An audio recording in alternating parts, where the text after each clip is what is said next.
Yo, yo. From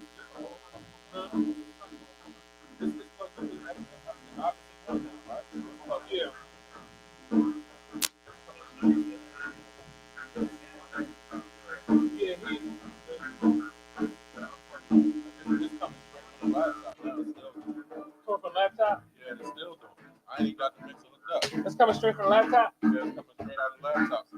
Still making that hum. I'm not sure.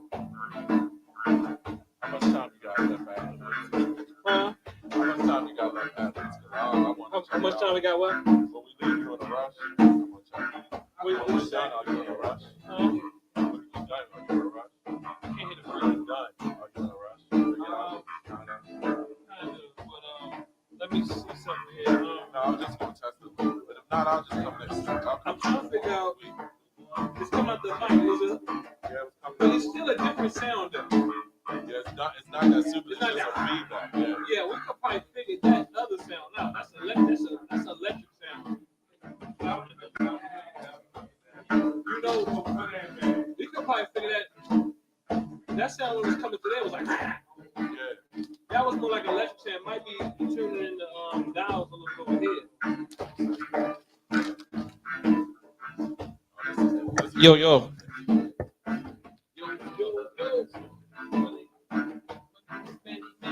Back to tell you another fact about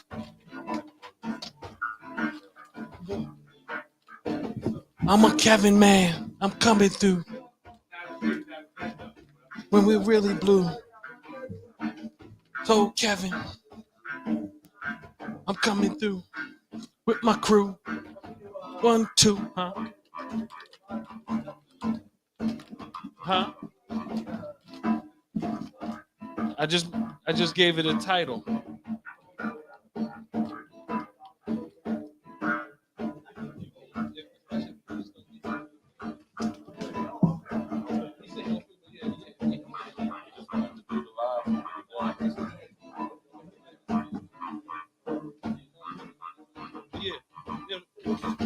No, that's not, I can see the way it goes.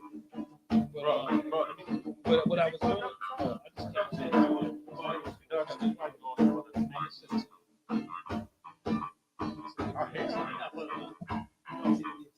Are you plugged in anything? The keyboard? Is your keyboard plugged in? No, we're not plugged in. Can he plug over there then? Because we have an issue with our base. Can he plug into your Can he plug that into that? Oh yeah, the speaker one. Okay. Yeah, something's going on here, bro. We plug in and Test.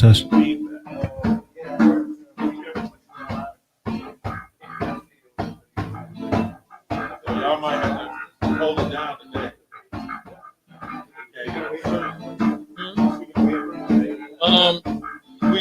Can we squeeze it over there? Say again.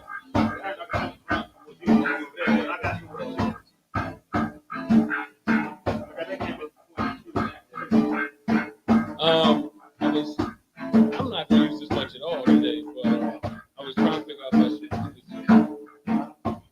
Yeah, I mean, this is fine. Yeah, I mean, we'll start from over here to see how it go. Yeah.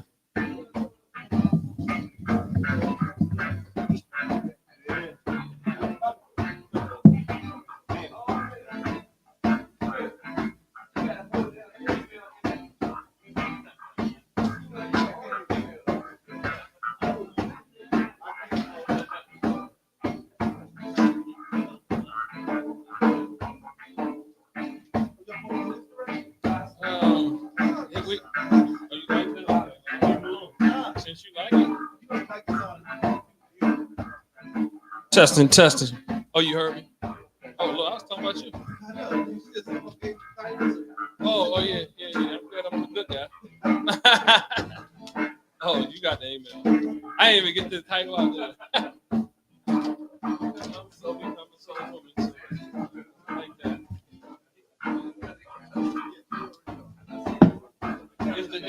Is the screen on though? Is the screen on? It's waiting. Okay.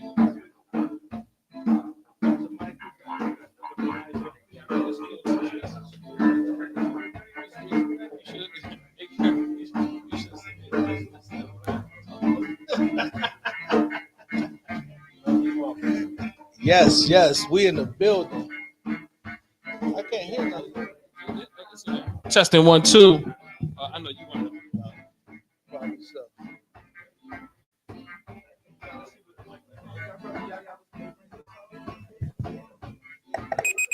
Not the one for you though. Testing. Coming. Testing. You a blessing. I'm coming through in my.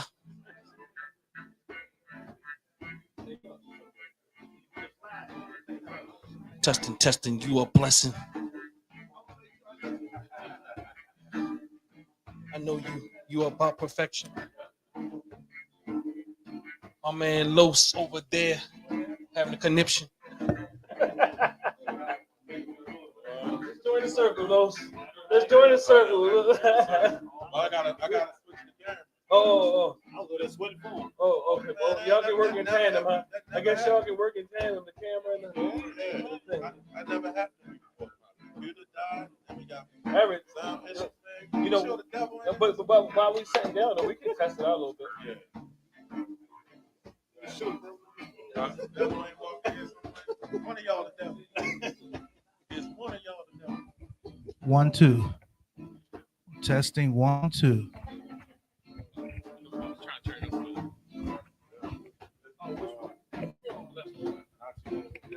This one, right? Mic check. I wish I could help. 1 2. Oh yeah. Sunday. T-Nat and Gia. We got 1 2. We got keyboards. We got a DJ. We got everything but you sitting home in the audience. Oh yeah.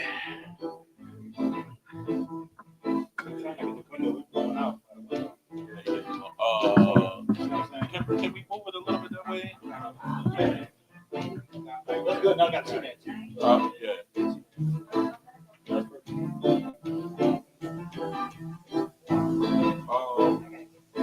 Your wide one that's open now.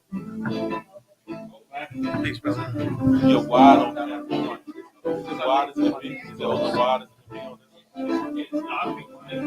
Like not wide. It's probably wide. I'm talking about this way. You gotta see those. Like an apple. No, it's like apple. What's it? No, they blurry. It's just I'm saying make it bright. Right. Oh, that's good. Yeah, that's what's in the eyes. There we go. That's good. Now we can see all the way back to the back. The other one it might be tricky because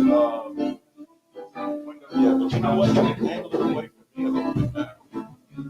Like come right behind rubber. What's the name? Head. We're gonna go right here. Just letting stuff talk when you back there.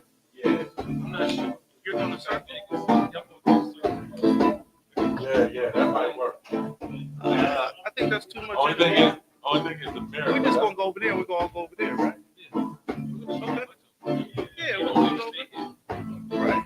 Do it that, bro.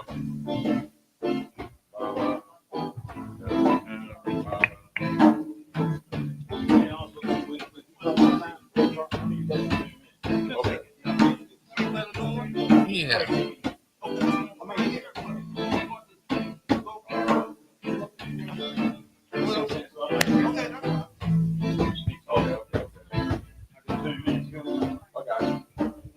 So you're gonna be mobile with that camera. So that's the camera. See, I just don't see it.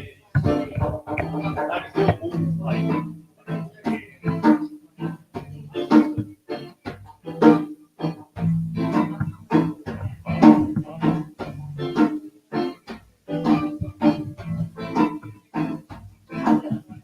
Yeah. So I'll keep the camera one the main. So anytime you got food, then I'll come back. Like if you got food to get close up, right, then I'll just go back. I'll cut the camera more. And the tree is kind of like. Yeah, that's okay. Because it's cropping, man. Well, it ain't even that. It's like at the moment, it's like. Greetings, dear family. Greetings, dear family. For those in the viewing audience, welcome to our Sunday in Gia Fellowship. And we're going to start off, those of you that have the oath to the ancestors, we're going to open with the oath to the ancestors. And if you could all stand, and elders' permission to move forward with the program and permission to speak. Thank you. We're going to start with the oath to the ancestors, then we're going to do a brief libation, and then we're going to have some edutainment. But if you could all repeat after me, giving honor to those that have went ahead. The oath to the ancestors. O ancestors, blacker than 1,000 midnights, African ancestors, it is to you that we, your children, give respect and honor. O ancestors, we call upon you and welcome you into this place. African ancestors, let your presence fill this place. O ancestors, who has been purposely excluded from the history books so the world would not know of your greatness. For the ancestors, y'all moving ahead. Our African ancestors who gave civilization to the world. Our African ancestors who gave the arts to the world. Our African ancestors who gave music to the world. Our African ancestors who gave the sciences to the world. Our African ancestors who gave mathematics to the world. Our African ancestors who gave medicine to the world. Our African ancestors who gave literature to the world. Our African ancestors who gave philosophy to the world. Our African ancestors who gave God consciousness to the world. Oh, ancestors, we thank you for devoting your life to making a future for us, our children, grandchildren, and great-grandchildren. Now stand with us, strengthen us, guide us, teach us, and protect us from the snares of our enemy. Rise up, O African ancestors, and let our enemies be scattered, and give us the wisdom and the boldness to deal with our oppressors and those who would hinder the liberation and empowerment of our people. Rise up, O African ancestors, and live in us, and we will not fail to honor you, and we will not fail to respect you, and we will not fail to hear you, and we will not betray you. Ashe, Ashe, Ashe-o. Again, welcome to our Ngia Fellowship. I am Brother Curtis. The Baba said, I'm the one that should stand and prepare the way. I said, that's a real honor. It reminds me in the Islamic tradition of that person that is the muezzin. And shout out to those Muslims all across the world who are fasting for the holy month of Ramadan. That's a lot of discipline. And I think they have 5 more days left. So we send energy, positive energy to support our brothers and sisters all over the world.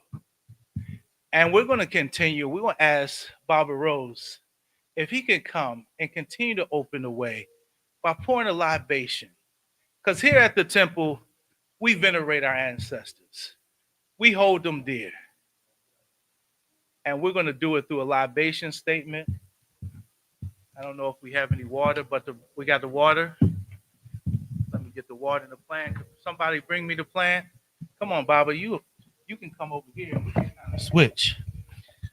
I'll take the water, and you come with those kind words. Baba, can somebody bring me the plant?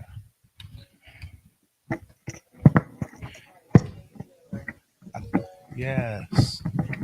If somebody would come forth and bring the plant. And while you're over here, Baba, can you help the brother by pouring the liquids? Can you help the brother? They say if everybody does a little bit, no one person has to do a lot. They say teamwork makes the dream work. We thank our African ancestors for blessing us with the Temple of New African Thought today. Come on. Ujambo, everybody. Jumbo. See Jumbo. See Jumbo, that's right. First of all, libation is a ritual, and the purpose of ritual is to create harmony between the human world and the world of the Creator, Come on. the ancestors, and nature. As our ancestor Maya Angelou has said, the greatest gifts are the blessings of the past. So let us thank those who came before us. Now, when you hear me say Ashe, which is Yoruba word meaning it is done, or so be it, you just respond with Ashe. We pour to that great educator and social activist, Mary McLeod Bethune, who once advised her people, we must stop being a people begging and pleading and become a people who are insisting and demanding. Powerful people never prepare powerless people in how to take power away from them. Nobody's going to do it but you. We ask his ancestors to be with us, to bless us, and to renew us for struggles ahead. Ashe. Ashe. We now pour to that ancestor Malcolm X, who Dr. John Henry Clark referred to as the brightest light we produced in the 20th century. Mm. Malcolm was once asked by a reporter, Mr. X, how do you regard the healing process of U.S. race relations? I will never say that progress is being made. If you stick a knife in my back 9 inches and pull it out 6 inches, there is no progress. If you pull it all the way out, that's not progress. The progress is healing the wound that the blow made. And they have not even begun to pull the knife out, much less heal the wound.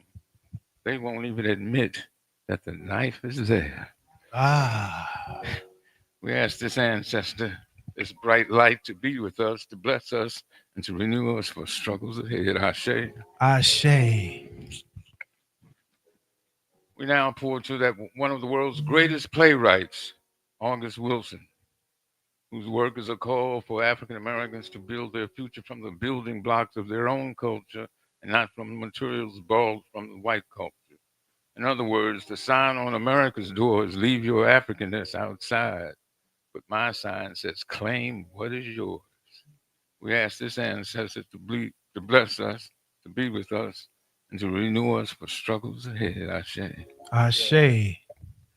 We now pour to the great humanitarian Dr. Martin Luther King Jr., who famously said, an individual has not started living until he can rise above the narrow confines of his individualistic concerns to the broader concerns of humanity. We ask this ancestor to be with us, to bless us, renew us for struggles ahead. Injustice anywhere is a threat to justice everywhere. Ashe, Ashe. Ashe, Ashe. Ashe. Oh, thank you, Baba. Yes, sir. Please give our brother a hand for opening up the way. Give our brother a hand for always being present and coming with the message of strength, tenacity, and lifting up our ancestors that we will not forget their works and we will not forget their struggles. Now I believe Brother Yaya is going to give us a brief selection and song. Brother Yaya, are you ready? Sure. They say if you ain't ready, you better get ready. We thank you, Brother Yaya, for being here on the keyboards. And if you would grace us with a song, and Brian, be prepared to come next.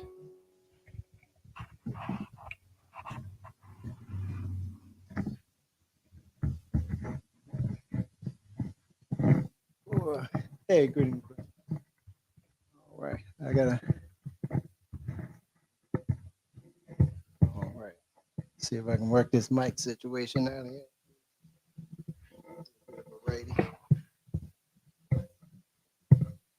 Alrighty. So this is a song that I wrote many, many years ago. I had a yearning to be free. Come on. Yeah. And so it's called What's on Your Mind. Let's see here. Go and crank this up a little bit for you.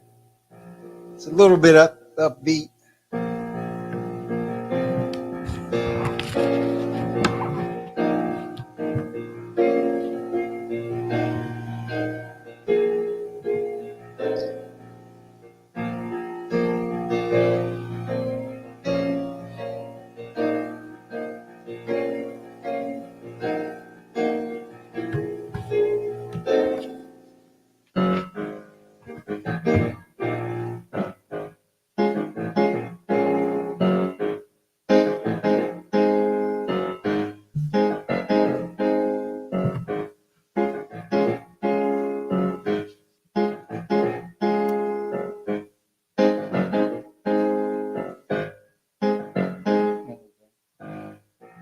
Okay. There we go. In a world so out of touch, one could spend a lifetime finding one's own destiny. Where truth is so close yet so far, one could reach beyond the farthest star if you wanted to. And there's nothing that you can't do. Spread your wings like a roof, and we'll fly. Come on. So high, let the point of view bring us back to life. What's on your mind? 1, 2, 4. What's on your mind? Now is the time. Search and you'll find freedom. What's on your mind? Now is the time. Search and you'll find freedom. Okay. And that's pretty much it. Come on, y'all. Give it up for Brother Yaya. Whenever we can have somebody that will come and express creativity, we can't have a movement without the arts movement, right? The Black arts movement, the music, the entertaining, the poetry, everything is a part of Black liberation. We don't want to leave anything out. And that's about healing. They say music has the ability to heal the soul. It is prolific. Thank you, brother, for that selection. Now we're going to have our elder, if he would. Baba, if you can just lead us in a little meditation or whatever is on your heart, because we understand this is a house of healing and we use many modalities. So I know you can grace us with something, Baba, and whatever you see fit to do, whether it's sitting or standing, we're going to leave it up to you, Baba. But good morning.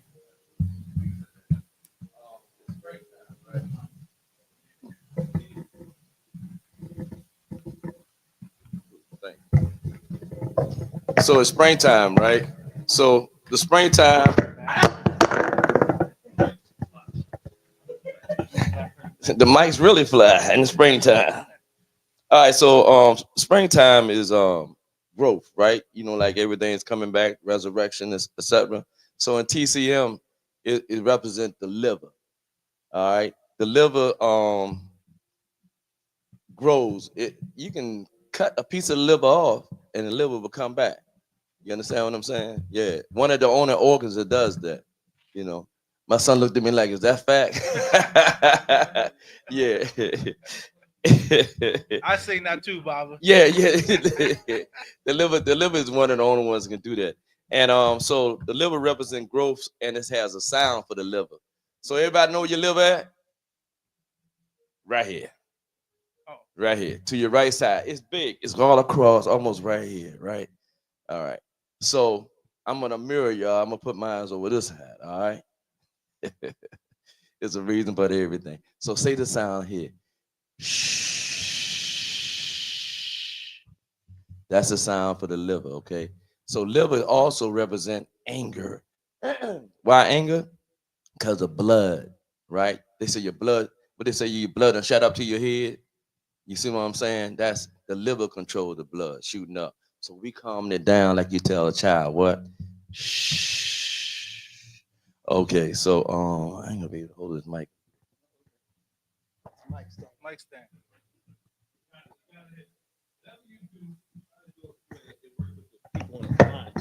Oh, okay. We have 2,000 people watching. We have 2,000 people watching. All right. So can you hear me now? All right. So the liver is on your right side, right? So hold your liver on this side and say, shh. Bring it out. And then bring the energy, positive energy back in. Got that? Just like that. Yeah, suck it up. Suck up the shoe in your nose. Ready?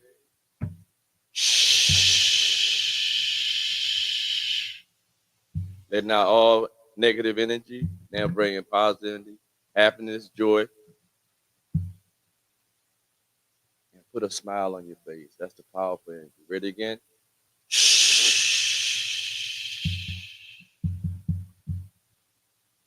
Breathe in.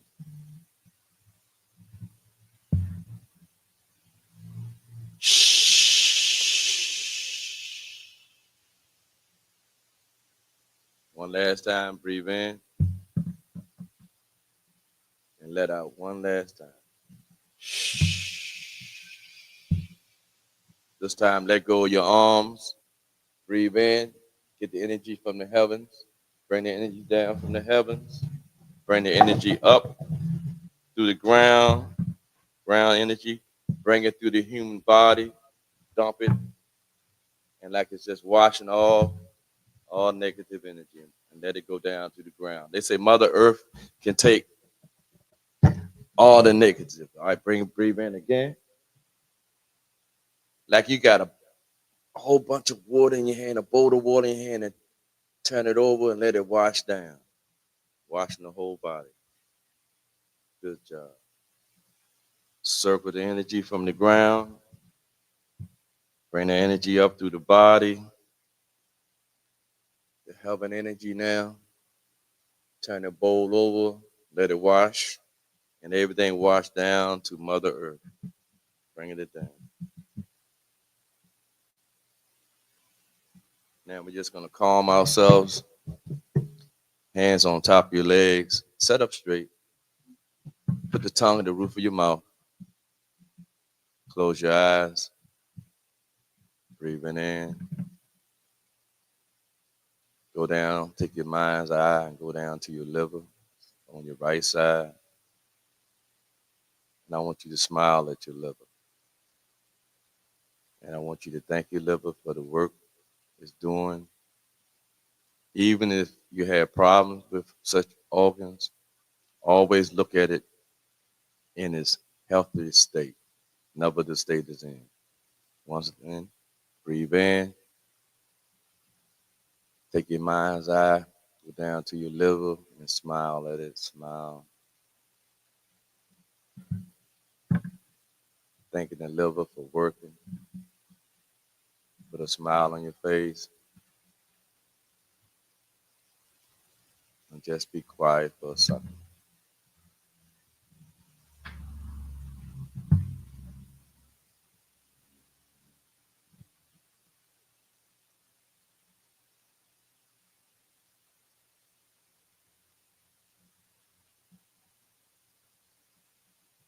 I'm going to count down from 10. When I get to 0, I want you to open your eyes up very slow and come back out to the world. But each countdown, you're going to be more and more relaxed. 10, relax your mind, your body, and your spirit. 9, relax. 8, your body is coming more and more relaxed.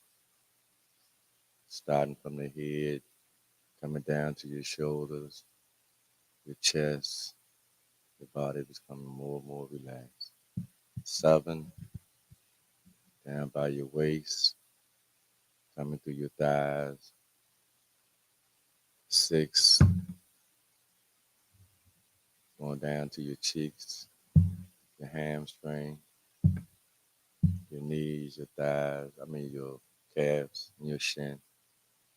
And take it all the way down to your ankles and your feet. Your whole body is now relaxed. 6, 5, relax. 4, 3, 2, 1, 0. Now I want you to open your eyes up very slow and come back out. And your body is very relaxed. Ashe. Ashe. Ashe. Welcome back. Boss. We just want to take the time and thank the Baba for his awesome gift to help us become grounded. We understand that this is a house of healing, and these are some of the modalities that really come with our Ngea fellowship. And I think while we were meditating, Brother Montu has come back in the building. His queen, Sister K Love. She's had a birthday since the last time we seen her. Has been traveling, opened up for MC Light. I'm getting tired of fighting those sisters in Chicago that I know. I say we own her now. She Baltimorean. Sister said she's back home, Curtis. I said, well, she's just up there visiting. So it's good to have our dear sister back in the building. And as we move forward, waiting for the message of weighing the grace of leadership from our chief elder, we're going to have anybody that wants to do a song or some type of edutainment that want to bless us. Be you ready? Somebody. Get our brother microphone. Give it up for Brian Furr. Come on, B. Give us some love. Baba took us down. Let's pick us back up.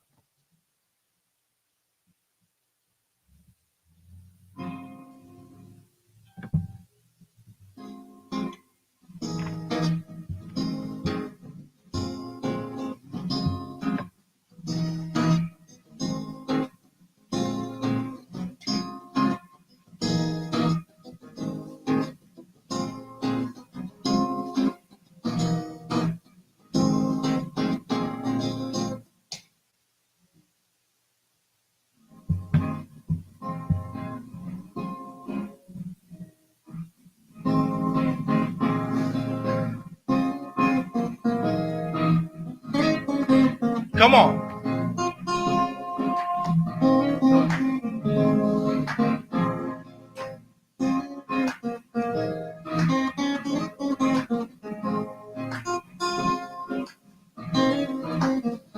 Let's go.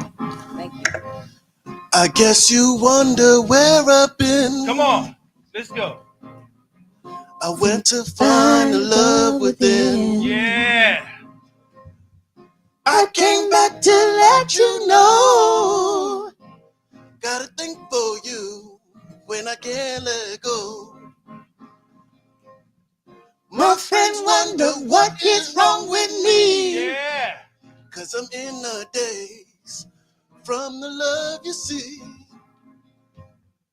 I came back to let you know. Got a thing for you when I can't let go. Some people search around the world for love. They never find what they dream of. What you won't do Sing. Sing. to for love. You find everything, but you won't give up. In my world, there's only you. We do for love what I would not do. My friends asking what is wrong with me. Yeah. 'Cause I'm in the days from the love you see. I came back to let you know. Got a thing for you. Got a thing for you. And I can't let go. And I can't let it go. It's a body, body, da, da, da, da. Come on, Mama.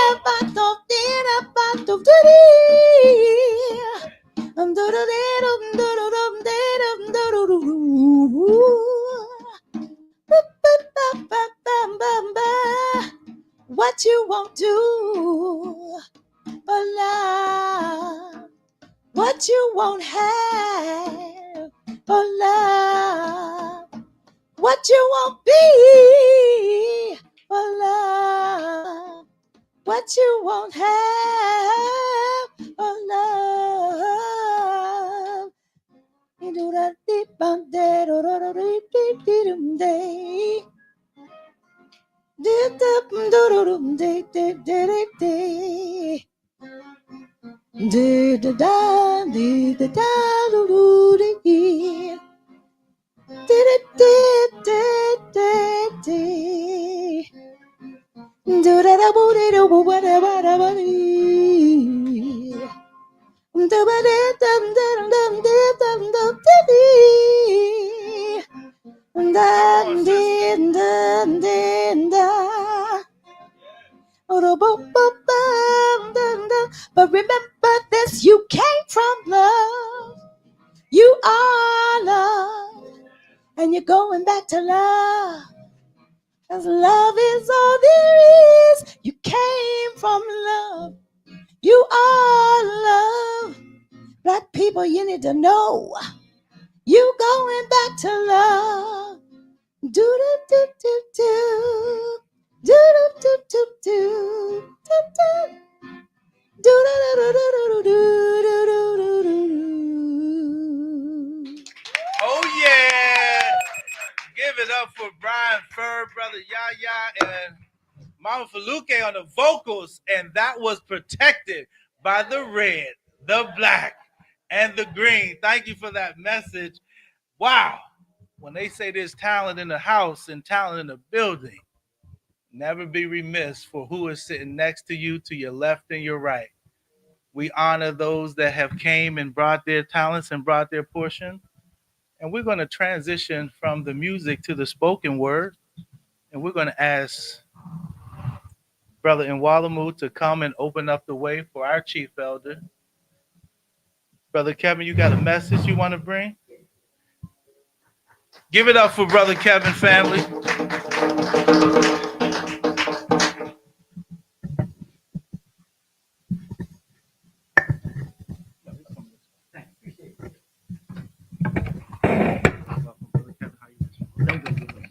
Giving thanks.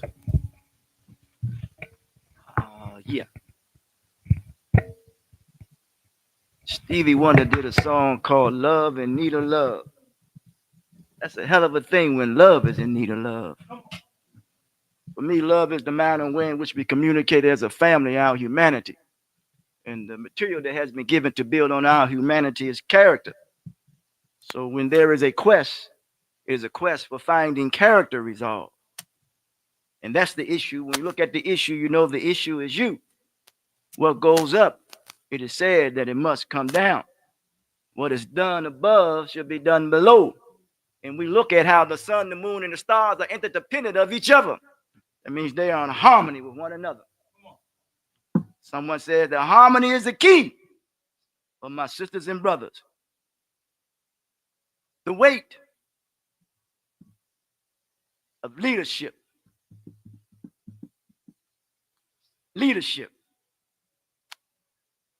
When I think of leadership, I think of what is called communal patterns.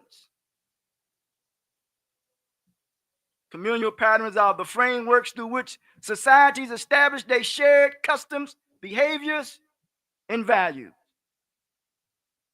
These patterns reflect the interconnected nature of human relationships and are essential to sustaining communal life.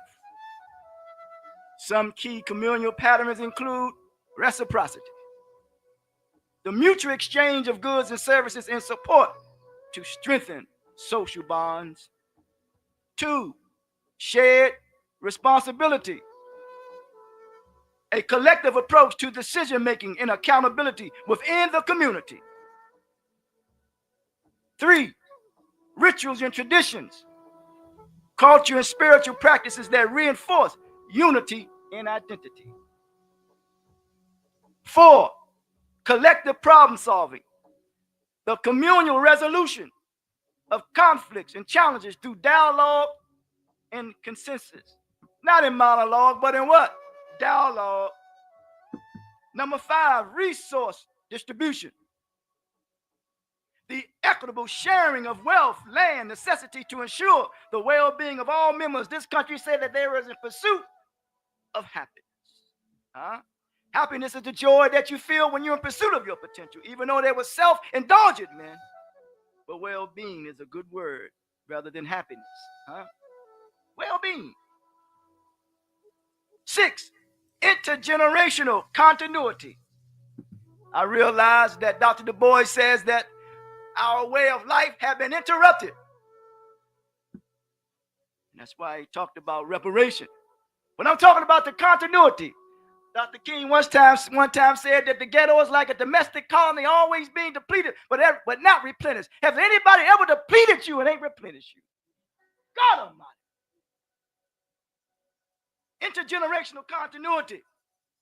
This transmission of knowledge, values, and customs from one generation to the next maintain a social cohesion. Dr. Martin Luther King Jr. famously said, a genuine leader is not a searcher for the consensus, but a molder of the consensus. This quote emphasized that true leaders don't passively seek agreement, but actively shape and guide the people toward a shared understanding and purpose. You always have to have an aim, a goal, and a purpose. Break it down a little more in detail. A genuine leader is not a searcher of consensus, but a molder of consensus. This part highlights a true leader doesn't simply aim to find whoever agrees on anyone who agrees, but instead actively shapes the outcome. But a molder of consensus, this emphasizes that a leader has the responsibility to guide and influence others toward a common goal, rather than simply waiting for a consensus to emerge. Ain't that so? In context, this quote, often attributed to the great Dr. Martin Luther King Jr., whatever you may think of it, is a powerful reminder of the active role of leadership, shaping and a shared vision and direction. Elijah Muhammad says that vision stems from the source of one's thinking. Maybe we got to get away from stinking thinking. Significance suggests that true leadership involves not only listening to diverse perspectives, but also having a vision and conviction to guide people toward a desired outcome. From a historical perspective, the African American experience has been one of resilience and psychological resistance to oppression. This paradigm shift is deeply connected to the reconstruction of both communal and individual progress. Emphasized in the book that I wrote, Overcoming the Mentally Enslaving Cage and Enrage.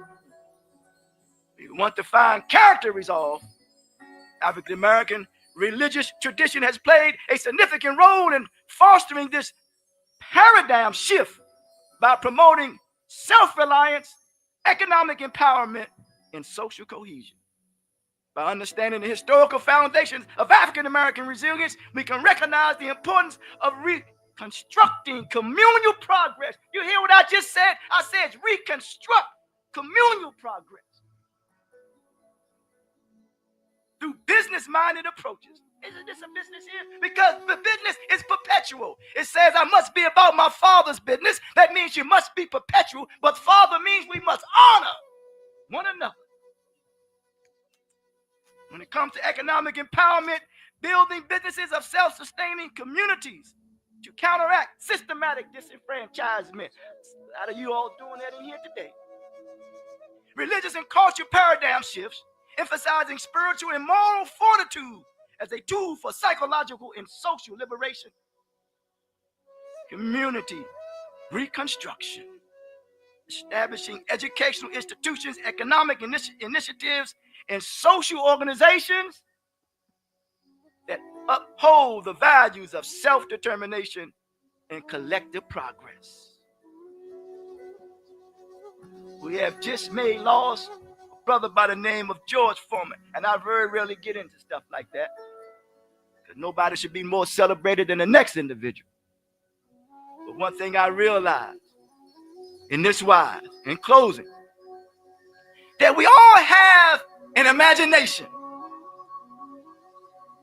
But in that imagination, you must be able to execute.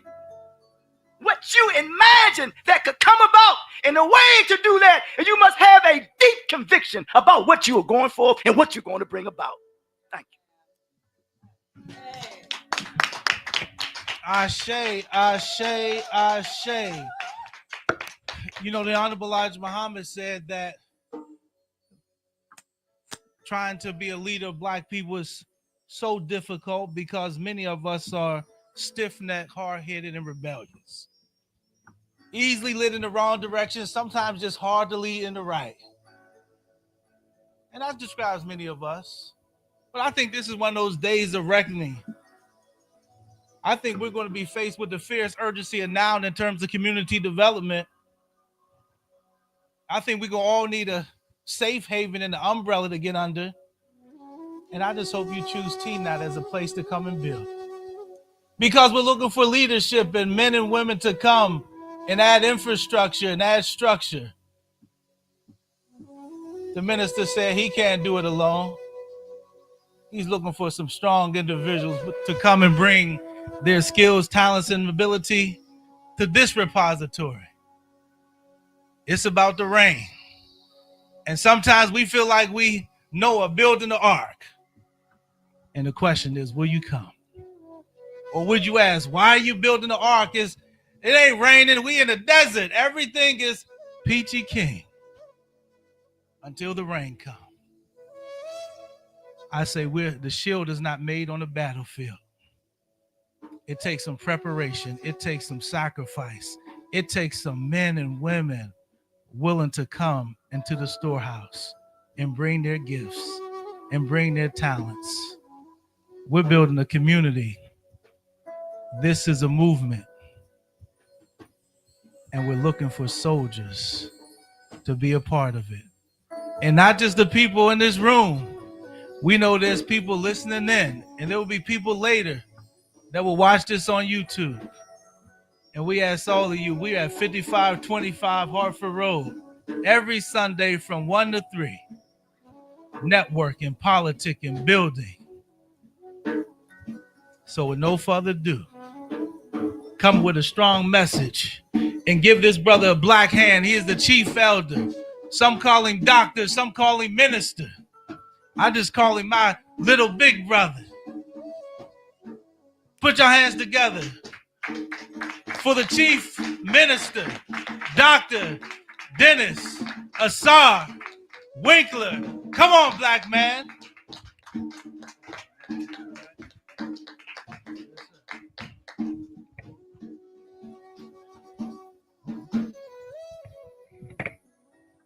All praises to the one and true living God, universal Mother, Father. Give our praise, honor, and glory to our ancestors who have lived for us, died for us, so we may stand here today. All due respect to our elders, because too, if it was not for them, we would not be here standing as we are today.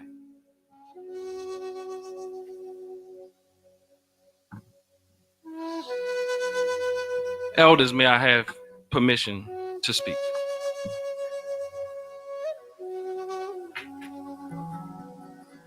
Before I speak, I'm not going to stay up here. I just want to start up here. May even finish up here. I don't know, something. The circle's doing a little funny augmentation right now. And it's taking on a nature of its own. But, you know, that's how things go. I want to remind you on what I stand on. I'm a vessel of integrity, guided by my yacht. Truth, justice, balance, harmony, order, reciprocity, propriety. I am a vessel guided by my yacht. I ask that each and every one of us, if we live daily to be vessels of my yacht.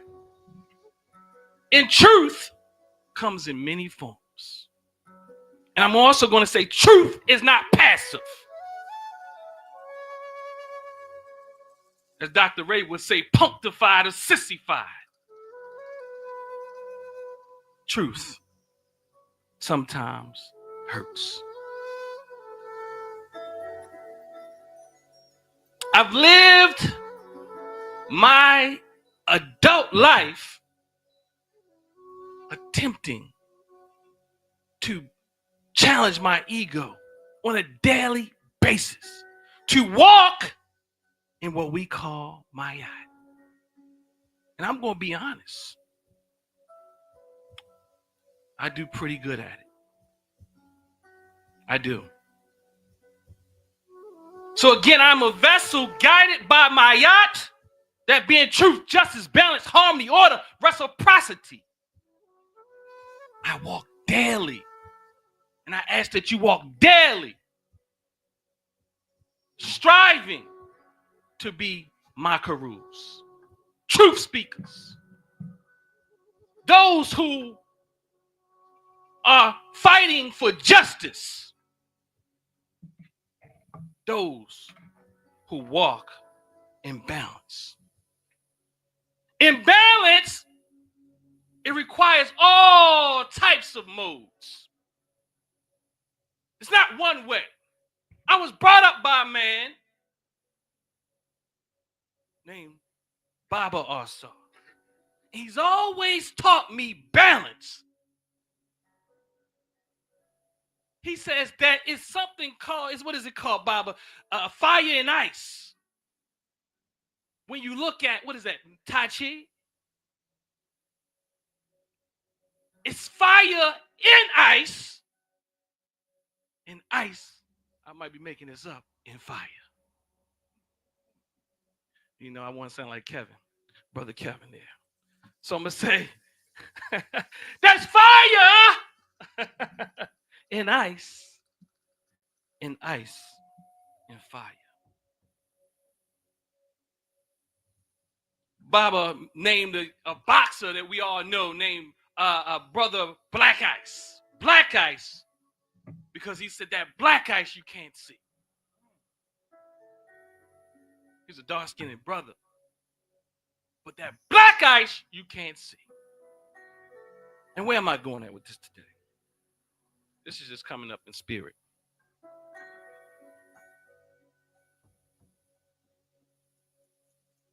You can't always see the fire behind the ice. And many of us take advantage of that. We know what it is. We all been there before when we say someone takes my kindness for granted. Or stupidity. Or weakness. I'm going to tell you again. If you came up in a household I came up in, that man don't create no punks. No one-sided, half-sided people. And what I'm saying is, as Brother Kevin said, that leadership is about shaping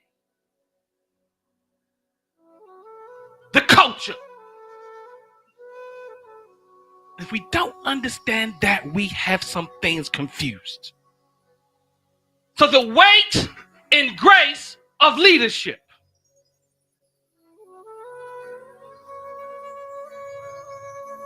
It's so easy to point at the person on the podium, as Dr. Ray used to say.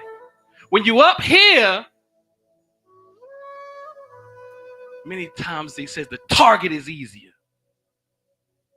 But the reality is, if you are in this room, you are working with me, and you must understand that I am operating as a leader.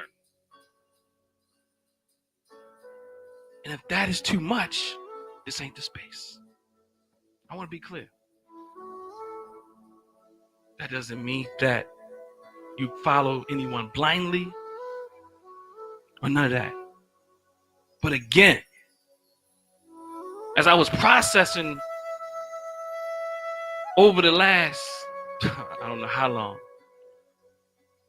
is that for those who know, if you don't know that you have one of the best and integral people before you, and I'm telling you the truth, that is you, not me. There's nothing. There's not a time. There's no one who can honestly say that I haven't been there for them consistently. And maybe not like you want it to be. As Brother Kevin would say, he often reminds me of years ago when I had to have a talk with him. Is that okay? Brother Kevin and I did some real estate things together. How far can I go? And Brother Kevin being an asset, Brother Montu even worked with us as well.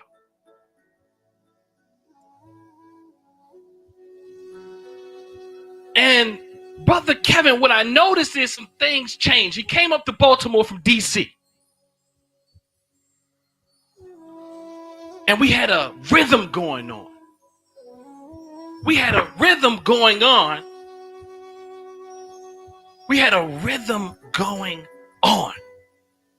We were making money. We was closing deals. We got all types of videos of Brother Montu on them with big checks and all this type of thing. But Brother Kevin started to sip something a little bit. And he thought that I didn't understand. I sit around, I observe, and I don't say nothing right away. But you know how people are when they sip a little something. They think somehow they can hide it. And the more they're trying and attempting to hide it, the more evident it is. So Brother Kevin, one day I said, brother, we need to have a meeting. Because it started to impact the work we were doing. We met at Mondawmin Mall. I'm coming back over. Don't worry about it. We met at Mondawmin Mall. At that time, the Target, or as y'all fancy folks say, Target. Okay. Y'all say Target. And I forgot to talk. He could probably tell you better than me, but I shared with him that I noticed his behaviors. I noticed what was going on. It was impacting the thing, and he had to make some changes. Now, y'all might not know how much of a conversation that was because Brother Kevin is a very intellectual brother. And he can, especially during those days, he could be very challenging and, what is it called? Not resistant, but reaction. He will react to you if he thought you would disrespect him. So it took a certain level of conversation in mode to have this conversation with him.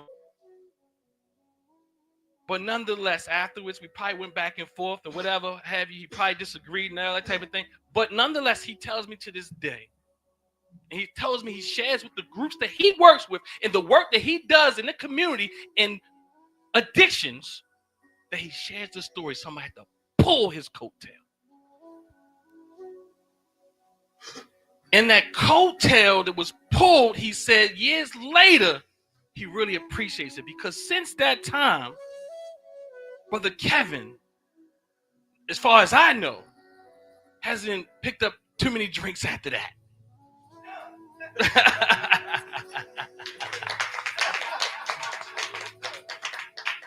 So he said it had to come a certain way. It was strong, he said. He said he ain't like it.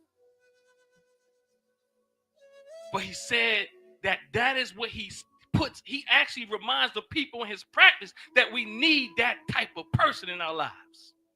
And he is saying that type of person is the person that he himself is when he holds those in his circles and groups accountable. Accountability partner, not a neighbor. So again today, I'm going to try to go with the script a bit, but the weight and grace of leadership. And his brother Kevin said communal patterns. And I'm not by any means apologizing for if this sits in your lap, right? Because the reality is, what the hell else am I here for? Why am I here if it doesn't fall in your lap? And guess what else you can also realize? You ain't the only one. You must understand the people that I work with daily, the people I talk to daily, the people you may have inspired or be part of the inspiration. Thank you. But I promise you ain't never only about you. I have no time at all. Not enough time in my day to consider just one person I'm trying to get at. Because my goal is to uplift. I know my goal. I know my heart. So if it lands in your lap and it hurts, give me some grace. Because it was intentional, but it wasn't just for you. And I'm going to tell you again, I'm walking in my walk. And I know that you got a good partner here. I reflected. I don't even talk like this, but this is the time for me to do it. I've put too much work in on myself not to speak it. Not to have other people feeling like, to have them feeling comfortable. I told y'all my wife told me that word. Don't say the word that way. Yes, no Jamaican, no patois. But I put too much work in. And I also understand doing this work, my intuition, my intuitive ability has sharpened. And I realize that we talk about magical intuition. I'm talking about a young man from the early age. You can ask my mama and my papi. I ain't never been really irresponsible. Never. I might have done some things that wasn't necessarily perfect. But I ain't never holistically been an irresponsible person. From a young man building business, a young man having to build business with challenging people because we challenging. Building business for us, by us, but the reality is we are really challenging. I don't know about the other ones. They challenging too, but that's not who I work with. That's not who I work for. But I know for sure, is challenging. I'm saying everything to suing me. I've been through a lot. I've had people try to take my companies over. I've had people steal technicians from me. I've helped people build their businesses inside of my business, and they're trying to take my business. Because in our minds, a lot of times we can't ever have enough. And we haven't brought in this idea that building together is stronger. In fact, I started a real estate investment company called, what did I call it? Stronger Together. Something. It was a Stronger Together. The best. It was a dog, bird dogging group. No, Stronger Together Property Locators. So even the first time I started a business, it was always for us. Always for us. I'm telling you, I've dealt and worked with people for a long time. I'm saying I ain't new to this. I'm pretty good. That don't mean I'm perfect. But I am very intentional as I share if I am soft or I'm hard as fire and ice. Fire and ice. Sometimes you do what, Baba? Explain fire and ice. Well, fire and ice is like you see Tai Chi, it's very slow. That's the ice. But as you do the Tai Chi, you notice you get a sweat.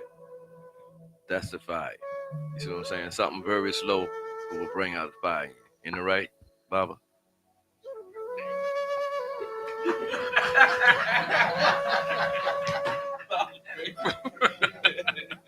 That's fire. I don't know about Rick.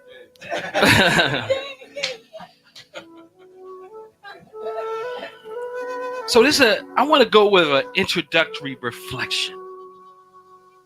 And this, again, and I'm not being funny, I'm being real. Because when I say things, I'm really saying it for upliftment, for us to understand, for us to grow. I have no time to hurt people intentionally. Because you know what that would be? That would be my hurting other folk. My pain hurting other folk. But that's why I'm saying I've done so much work on my ego that sometimes it makes me so quiet where I need to really say some things. Because my question is, where am I sitting in this? Where is that coming from? I don't have to react or respond. And I'm suggesting we all do that. We all, as leaders, work on tampering down our ego. Sometimes we need it, but not all the time. Not most of the time. Well, we need it all the time, but it's how you use it. So after having businesses successful, really successful, out of this world successful in my mind as an early 20-year-old, 24-year-old. Successful out of my wildest dreams. Money that I didn't even think that I could possibly ever make. Dealing with grown men, and I'm only 24. I'm dealing with people up into 70s. Dealing with people from the continent, not Jersey. You know how much work that is? I got a whole crew with false visas. You know what I mean? Trying to figure out why they don't want to go on a military base.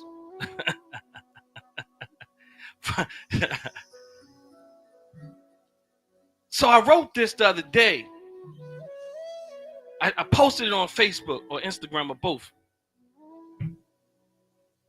In reflection to some of what I've experienced over the years. Many years from a young business person, people turn their backs. People actually going over to other people's companies, and they come back and they say, I think this will capture it. The work of holding people accountable, I say, with integrity is often misunderstood. But with time, people return and say, I see it now. I appreciate all that you've offered, even when I couldn't understand it. I've grown, I'm saying myself, just as much in this process. Learning patience, compassion, and the importance of staying true to my values or one's values, even, as Brother Kevin said, when it's not easy. Because it's hard work. I was talking to somebody not too long ago, and they thought that I was off a bit. That's fine. I said, well, can I be off sometimes too? Because in fact, if I'm not able to be off, then I'm not that person that you saying. You say nobody's perfect. Okay, well, let me get that passed then. If nobody's perfect, why wouldn't I rough you a little bit for a little bit? Now we ain't homies no more. Because you expected something out of me that was unrealistic. You said, huh? So again, the work of holding people accountable with integrity is often misunderstood. But with time, people return and say, I see it now. I appreciate all that you've offered, even when I couldn't understand it. I was down at Northeast Market some years ago.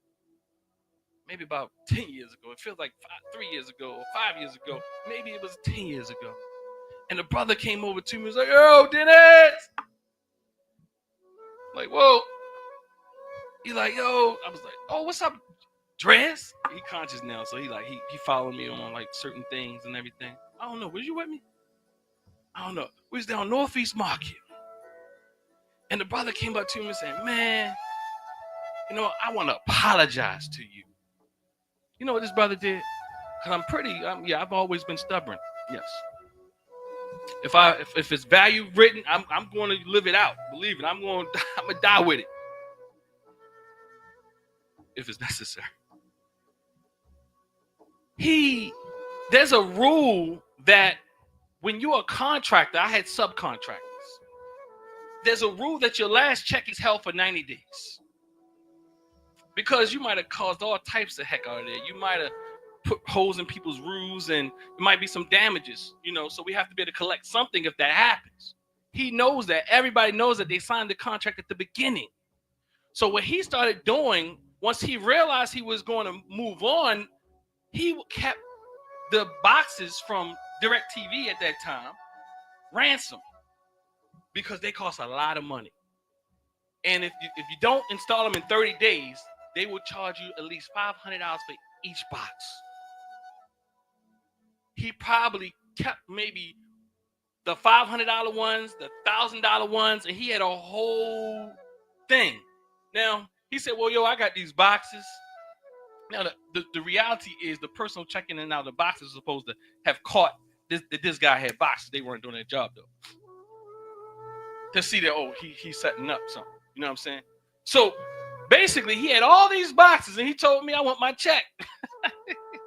I got these boxes. You ain't getting these boxes unless this probably about, I think like literally was like 10 G's worth of boxes. And here go me. I said, well, you ain't gonna get your check. His check probably only about $3,000. I'm sorry for telling you your check price, brother, but you took the boxes. We went to court. Everybody heard about it. So look, so instead of me flaking out, because they try to get you set up too, where some aggression comes and they sue you that way too. But nonetheless, I learned to channel my anger from back then, because people always tried you. Drez kept those boxes. He never got his check.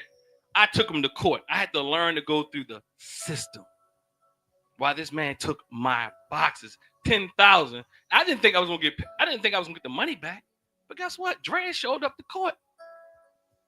The boxes was past 30 days at this point. So 10,000 I owe, if not more. But guess what? The court said you're gonna have to pay this guy back. And every month, they created a plan and broke down this plan so that he can pay me back. So every month he would come in and pay me back. Every month he'd bring a check. We'll have to come back to the courthouse just to pay it, just to give me my money back. So he did come clean, and he did finally pay me back and all that type of thing. But nonetheless, let's get back to Northeast Market. He showed her, he said, brother, I really want to apologize for what I did. I really appreciated what you did. After I left there was never another place where I worked at that treated us like you treated us. And that's a fact. That's a real fact, because my whole idea was to create a company that was in that industry that had some level of humanity. And God, did I learn why some of the business owners treat people like, what do you say? Crap. And my mother I don't even remember some of the stories, but my mother would tell the stories that happened in that place. It's a very wild thing. But what I'm truly trying to say is what I said here, and I'll say it one more time before I move on to open it up for you all. The work of holding people accountable with integrity is often misunderstood. And it's not even popular. It's very hard to hold and ask people to do what they say they're going to do, even in communal spaces. To me, it conflicts. Because one minute we saying RBG, one minute we saying red, black, and green, but then I'm saying, oh, you can't show up because hold up, you said revolution. What you say? We gotta build an army? What you say? We gotta do what? Hold up, we gotta become gorillas. But hold up, COVID came and you hid. I mean, I don't understand. It's not calculating in my brain. When the same white institutions that we're talking about are still going, but then somehow black institutions need to shut down. I understand distance and all that. It's not about not doing a thing. It's about finding a way. Like, for example, when we first came in here, it was in the middle of COVID. And some people didn't want to come out and they were in leadership position.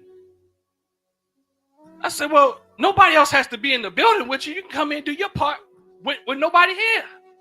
But COVID became a real serious problem. Not in reality. It became an excuse. But again, getting back to us as a collective body of leaders, we have to be able to hold each other accountable. We have to be able to support holding one another accountable. We need to demand accountability. We need to demand acts past superficial acts. When we talking about building a movement, and we're asking for anything less, what do we get? Entertainment. Fun. Somewhere to come on Sunday to catch the African Holy Ghost. That's fun. That's fine. But it's not enough. But with time, people return and say, I see it now. I appreciate all that you offered, even when I couldn't understand it. I've grown just as much as in the process, learning patience, compassion, and the importance of staying true to values, even when it's not easy. Even when people saying you're stubborn. Even, you know what? Because one of my elders told me, Jesus wasn't respected by his own people, in his own land. I don't say who it is, Dr. Gregory.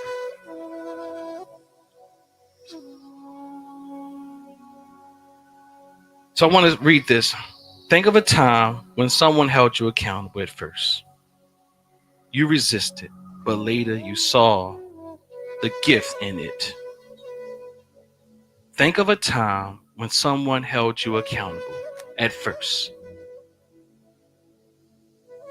You resisted, but later you saw the gift in it. One or two people want to share with us. Just reflect on it. You want a mic?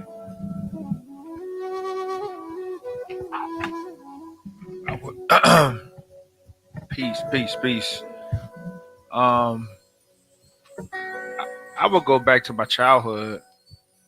I think that one time my mother held me accountable. I was at the pool. I was at Waterpee Pool, and she was like, she came around. She came to the wreck, and she was like, well, how you get in the pool? How come you got chips in the Huggy? And she ain't give me no money. Mm-hmm. And a little quarter Huggy, and she ain't give me no money. So she was like, how'd you get this? And I was like, well, I asked so-and-so for it at the rack. Mm-hmm. And she was like, don't you be asking nobody for money. If you ain't got it, you ain't got it. Don't you be asking him for money. You don't know that man. Mm-hmm. And so I didn't understand it at the time, but she was holding me accountable to say that in times you may not have it, and that doesn't mean that you borrow it. You find a way, or you go without. And I think that I didn't understand it as a child. I thought she was being too strict. I thought she was being, too, controlling.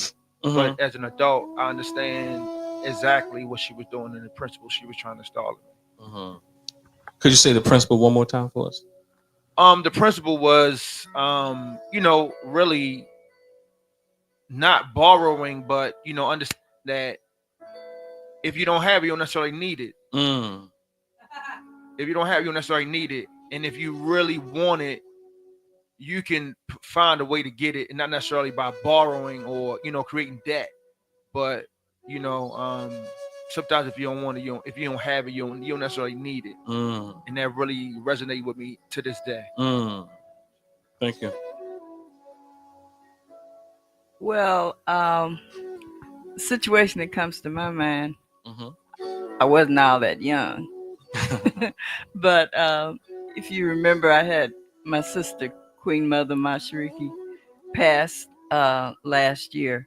Mhm. But she was one of the people that I could talk to about anything and not, worry so much about it being discussed otherwise. But at the same time, she had this thing about her that would make you tell her stuff that you hadn't intended to tell. And so we were in a conversation and I did that. I told her something I hadn't intended to tell her. And then a few days later, somebody else came back and was telling me about it. So I approached her and called myself going to chastise her. And I said, I told you this and I knew you to be a trustworthy person. I didn't expect you to go back and talk to the community about it. And she just looked at me and she said, well, if you didn't want anybody to know you did it, you shouldn't have done it. So to me, that was accountability. She was teaching me accountability. Yeah. So if you had to put that in a phrase, what would be the lesson? What would be the lesson? And people can jump into and kind of say what they get from it as well. If you say you're going to do right, then do right. All right. I say thank you. Anybody else?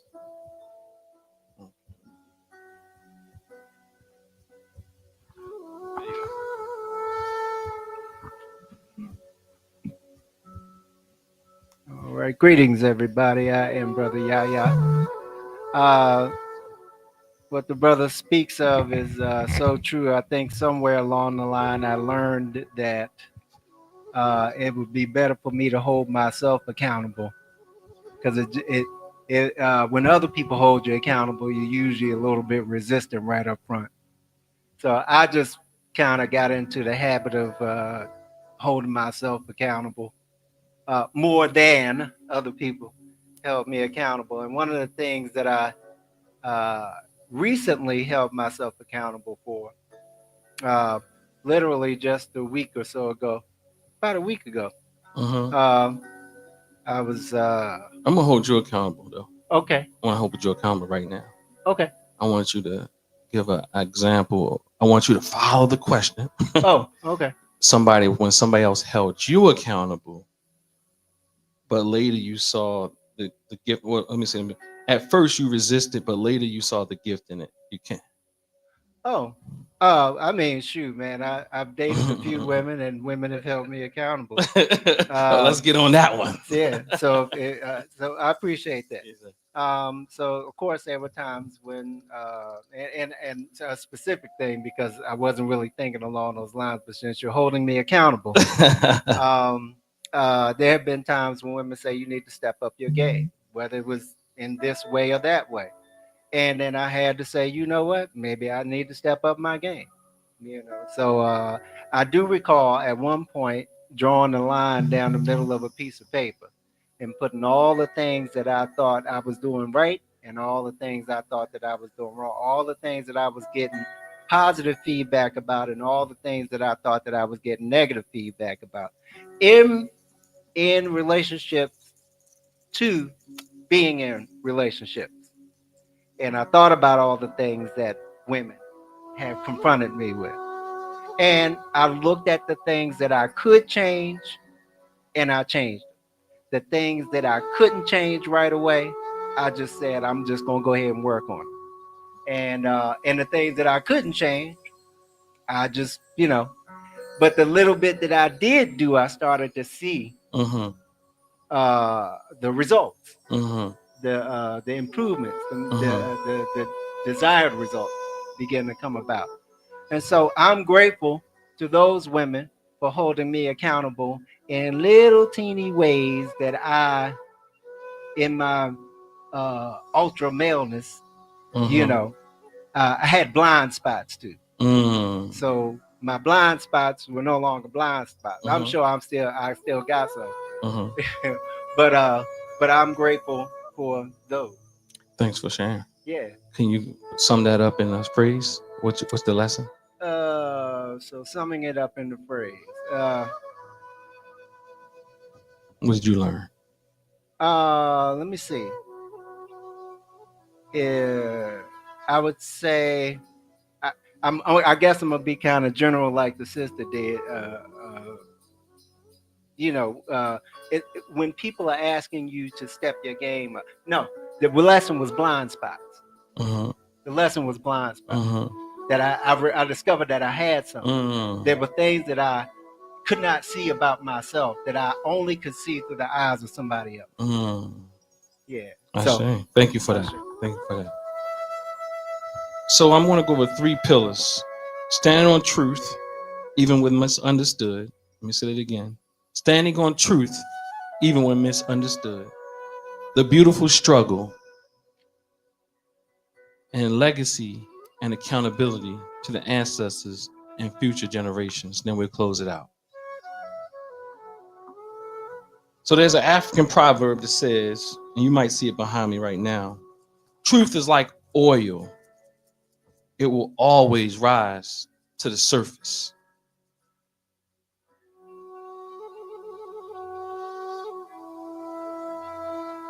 To further that, a verse out of Hosea, speak with truth, and let the winds carry your words where they will. For truth needs no defense, only patience.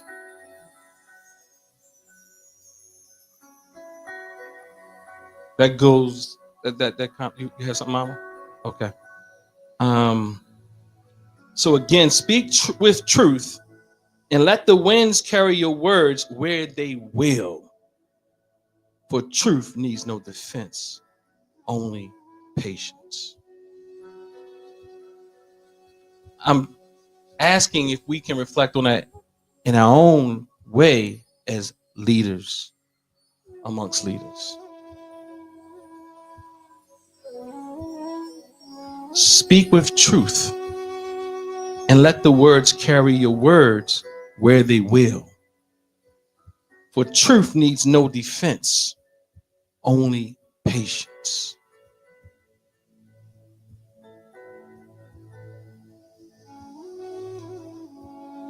I want to put a prompt out there. And I think those who speak truth, and I know I've been in this movement for a while, and what is truth? Truth is relative, and I'm not, we ain't talking about that. But I want to ask the question, why does standing on truth feel lonely sometimes? 2 to 3 people, 2 to 3 minutes.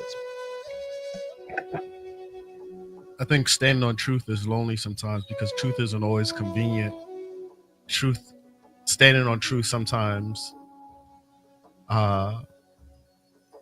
feel like having a strong opinion where you may have to sway other people, especially if you're in large groups or especially if you're prone to influence. The hardest thing is to kind of like stand in a space where it's like, that is an integral thing to do, but it's not valued in the group setting. Yeah, that's that. It takes a lot of work, doesn't it? May I offer an example? Absolutely. Yeah, as a young man, I was on the track team, and my friends and I would go on the train to different track meets in New York. And being in a group setting, young, rambunctious young men, and it depends on how everybody's feeling on a particular day. If they want to get rowdy, or if they want to fight, or if they want to say, hey, let's keep it calm and keep it collected and do what we got to go and do. And if you choose to be the person in that setting to say, let's stay calm on the way to everybody feeling rambunctious and ready to go, in that way, by you standing on that, like, you might be feeling like you're integral or you're doing what you got to do, but in that group setting, you're gonna stand out like a sore thumb. So being able to kind of stand in your truth of, that's one example that comes to my mind in my own life. Sometimes I was a quiet, Mm-hmm. reserved because I knew how I'd want my parents to see me acting in society Mm-hmm. versus how just following the crowd. Yeah, that's powerful. Yeah, I think we can probably all kind of resonate with that. It only took me a few beatings. I'm sorry, I got a few. I get it though. Like, man, I had a similar experience. Like, I played soccer at Guilford Elementary School, and then one day after practice, now I know my mother and father, they want me to come straight home. And then we played soccer Saturday mornings. My father would drop us off sometimes. Then I went to was it Belgium? Was it Belgium? Not Belgium. What's the street right there by not Belgium, but Springfield, to my man Darwin's house.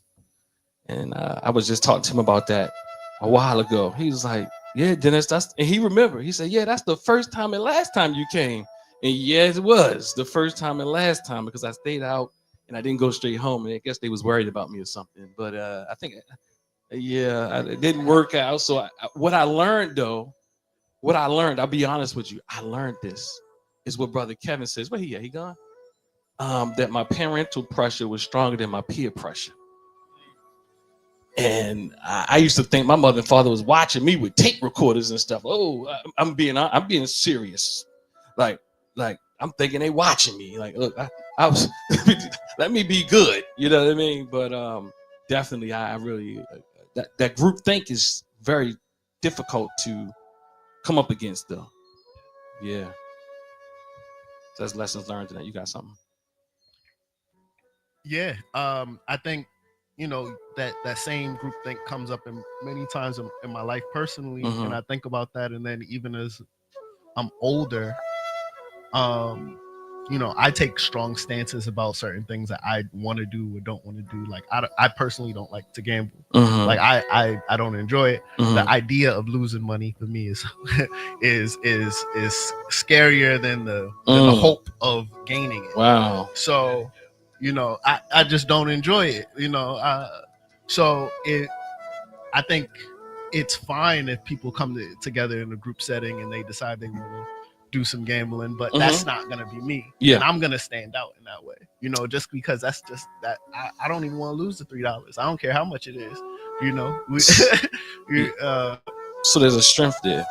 I think so, because for me it's the cumulative and consistent small increments that you're losing that piles up. So I'm not gonna do a scratch off because I'm gonna do it once a week for how long until I lose a certain amount. Like that's how they tax the poor. So I personally don't want to do that, and I have strong beliefs about it. But even in that way, it doesn't have to feel so heavy. But you got to know where you stand. Thank you, brother.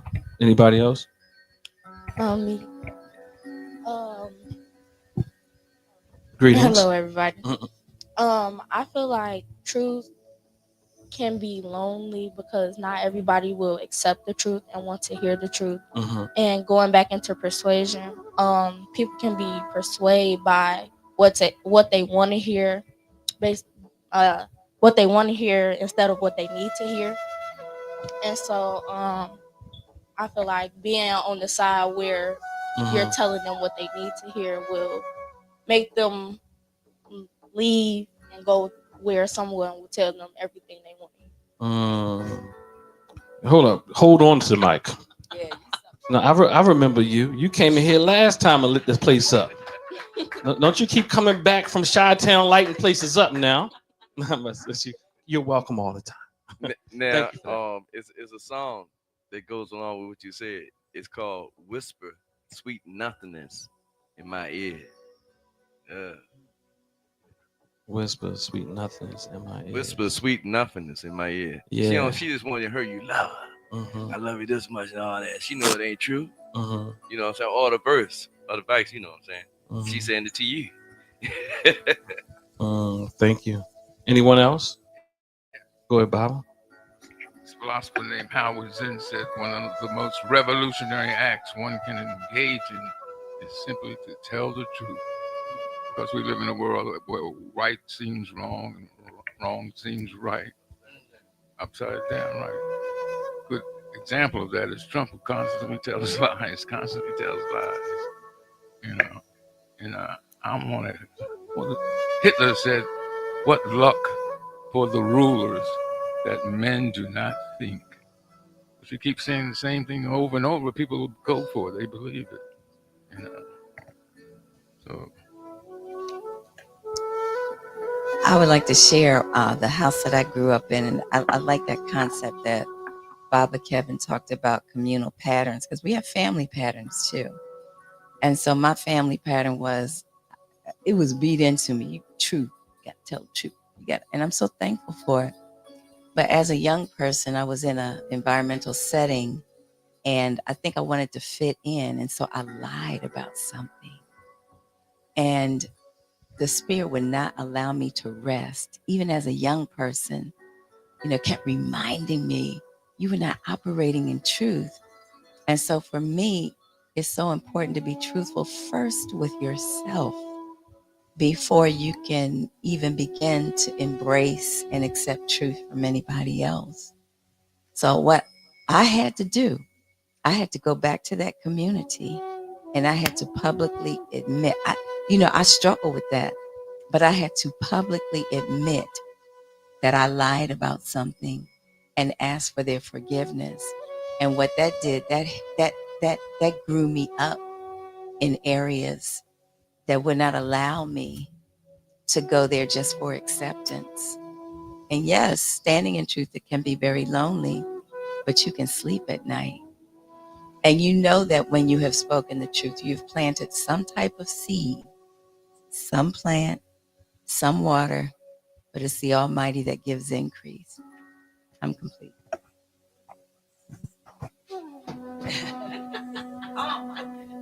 This may not really speak to it, what you were asking as much as what Baby's saying.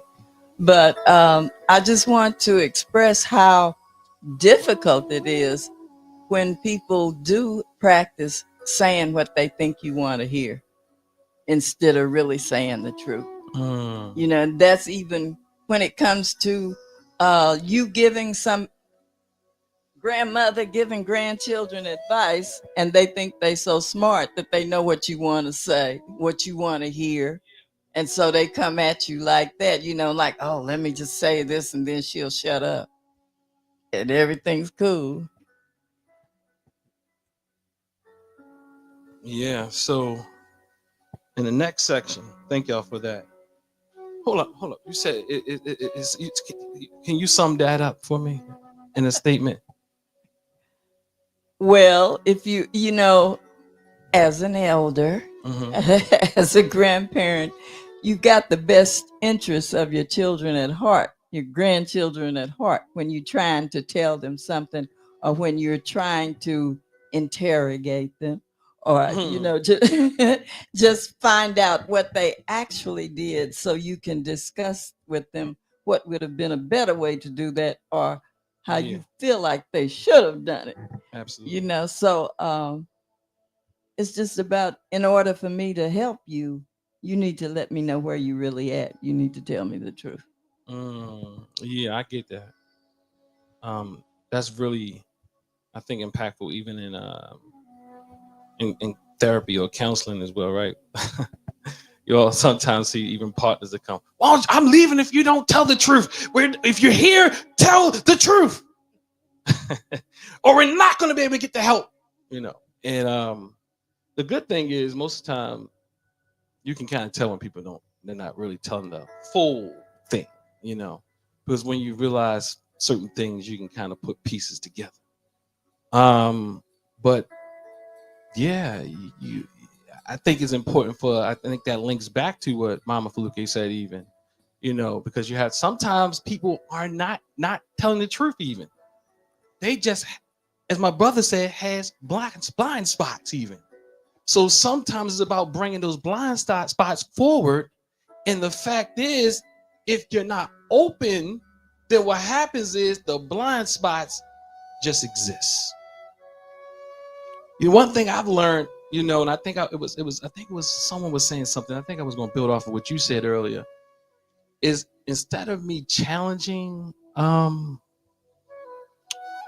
things I didn't agree with, in a sense, I would say, help me understand that, you know, in a genuine way, not in a way to capture people, because I totally disagree right now, but help me understand it, because what I realized is several years later, what I thought was totally foolishness, absolutely, I mean, actually, it resonates with me. So I stopped challenging in certain ways, in my baby ways, in a sense, and I started inquiring more about what the person means, right? In a genuine way. Not in a, I think when we ask questions, I think is important. I think we should ask questions. But I also think as I've been taught, is sometimes when we ask questions, we have to understand it's not like a what do they do inside of the police office interrogation room? Because a bunch of question after question after question becomes an interrogation. It's almost, even if that's not the purpose, this is what happens. It puts the partner or the other person or whomever on guard. Like, why are you asking me all these questions? Where are you going at? So one way to do that in a different way is to make a statement. And lots of times, y'all know what I'm talking about, right? Where people are just asking questions, you know they trying to set you up, even if they don't know they trying to set you up. I'm just asking the question. No, where you trying to go? Where are you trying to go? I mean, look, I'm not new to this. What's the saying? I'm true to this. Look, even if you don't know, you're trying to go somewhere. Come on, let's talk. All right, help me out. I mean, we can waste a lot of time if you just tell me. We can save a lot of time if you just tell me what your intent is. I even tell people that in the counseling. I'm like, so what are you? Where you going? Hold on. Where you trying? In fact, what you're trying to do is get me to see your side. I understand, but hold on. Just tell me what you're really trying to tell me, and then we can work from there. You don't have to convince me. You're layering this thing. Look, you're layering this thing to set something up in my mind, and I feel disrespected by it. You don't. I'm good enough. I don't need all that. I will make my own decision. Well, it was cold outside, and then, the bus be running slow on Sundays, right? And like, hold up, bro, where are you going at? Sis, what are you doing? Just tell me where you're trying to go. Y'all know what I'm talking about? Y'all partners do that, some of y'all? Like, hold on, can you just get to the point?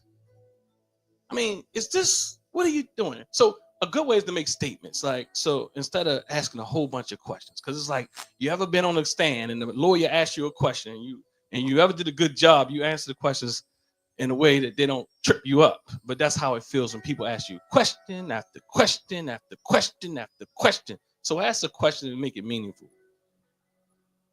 Can everybody give a little energy to our dear? I just gave him a official title today. What's the title, Brother Curtis? Opener of the way, right? I held some level of accountability for him being here today. Y'all can see his energy is not necessarily where it is normally. He might look a little antisocial, but he told me he had a headache, and I had a little accountability text with him, and he said I'll be there. I don't know if that's the reason why he came, but I'm certain to some degree he just loves us. Okay, so give him a round of applause and give him some energy over there. Send him some Reiki love because he's the Reiki master. But sometimes the Reiki master need a little Reiki love. All right, you ain't got to be over there, ain't that right? You can just send the Reiki energy, right? So, and I'm sure I stopped abruptly in what I was doing, but I'm going to go to the next pillar, the beautiful struggle. Wisdom for leadership. Smooth seas don't make skillful sailors. Smooth seas, African proverb, don't make skillful sailors. I did a whole presentation at Waynesburg University in front of all these white people, by the way, using African proverbs at a Christian school with Nelson Mandela closing it out. You said that's good? I Africanized it. They was like, at the end, they were like, hey, man. Some of them was like, probably like, yeah, where he come from? He's an East Coast boy. It's Curtis neck of the woods, you know, the fake East Coast, the Pittsburgh area. Ain't that right? It's really the Rust Belt. I mean, what is it called, Brother Curtis? The gateway to the Midwest, where, you know, I ain't never felt that level of racism in my life. You can just smell it in the air. I mean, it's just real. It's so real, you know. And then we get, let me stop. So again, smooth seas don't make skillful sailors. A verse to go with that. Struggle tempers the soul as fire tempers iron. Struggle tempers the soul as fire tempers iron. What seems like hardship may be the making of strength. What seems like hardship may be the making of strength. I mean, and I'll go on this one so we can move along. One thing I appreciated is when I became the HBA president around here for the Business Association. I'm telling you, they racist too.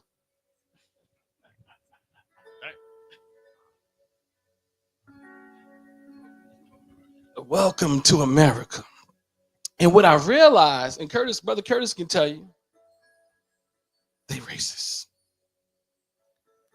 You know, and I'm part of my personality. I'm gonna tell you what's tricky about my personality. And I'm sorry, it's partly my fault because how I'm created is just like that. Part of my personality, I'm high on agreeableness. But I'm also high on straightforwardness. So what does that make? A very confusing type of person. And what anybody understand what I mean by that? That I'm high on agreeableness, but I'm strong on straightforwardness. That is, you're following it. Agreeableness is one who wants to have the group or have other people get along, but at the same time, I'm gonna tell you some shit. Excuse my language. Brother Kevin, I picked it up just one time. I'll give it back to you. Thank you. He going, excuse my language, but he'll tell you some shit. I picked it up twice. I'm sorry. I'm giving it back and I won't use it again for 7 months. Okay? All right. He's that man. You remember you talking about the guy you called him the man? That's Kevin that picked that up. Brother Kevin and Wally Moo. Kevin has picked that up. So strong on agreeableness means that you don't want confusion and conflict and all this. And so sometimes you temper you temper yourself for the group, for the group's morale or the not to start too much confusion. But at the same time, you're gonna say the thing. So sometimes you do that, and then people, that fire and ice thing come out. So it's like, oh, I thought you was happy. What happened? I mean, I thought you was just gullible, yo. You know, we from Baltimore, gullible, yo. Yo, you just gullible, yo. Just happy, just skipping along. When Curtis first met me, I didn't have a beard. He told me I just looked jolly. You know, he calls me all types of, he just said so many things about me. I won't tell you the things Brother Curtis put me through as a rite of passage when I first met him. He told me I had diabetes and I was too fat. I think he's Jamaican. I'm sorry, baby. You understand, though. Because I went to Jamaica and your aunt said, Dennis, you're fat, man. Dennis, you're bigger than Ron, man. I was like, dang, I didn't even know I was fat. I didn't. I was like, yo, I got that. Oh, jeez, I'm bigger than him. Literally, I was like, him, really? Then I went and looked at some pictures. I was like, oh, Jesus. Yes, I said Jesus. That's who gets that gets that. Yes, I said Jesus. It's part of the culture. So again, struggle tempers the soul as fire tempers iron. what seems like hardship may be the making of strength. A question. What struggle are you facing now that might be refining you rather than defeating you? One or two people. Oh, mama, you can't get your you gotta have the mic. Oh, she don't want it. You want me to say it for the people? She contemplating knee stuff. Okay. You want to go with brother? Yeah. So in honesty, which we're grounded in truth, right? Yeah, I at the top of the year or the end of last year, however you want to say it, I kind of financially was on a downturn. Well, the positions and jobs that I thought I had that were secure no longer really as secure as I thought they'd be. But what I also realized is that I'm a very resilient person, that I have a variety of skills that I can lean on, and I bounce back, and I do it with integrity. So you know, for a while, you know, I'm Jamaican. You know, you Jamaican too? I am. Oh boy, and another one in the house. I would always hear, so I always would say, Lord, give me strength. You know, as a colloquialism, like, Lord, give me strength. And somebody has said, you know, you keep asking for strength, but maybe you should ask for ease, because God's showing you how strong you are. And I feel like that, you know, adversity will build you up. It will tear you down in order to build you up, but you stay the course. So I'm asking for ease right now, but that is my personal, at this current time, struggle in which I'm overcoming. Yeah, I appreciate that. That's powerful, you know, and I even resonate with that, you know. And I'll tell you how. Because in my journey, quite like yours, what I realized, I have the ability to deal with a lot of pressure. But just as someone said earlier, just because Brother Montu said, just because you can don't mean you have to.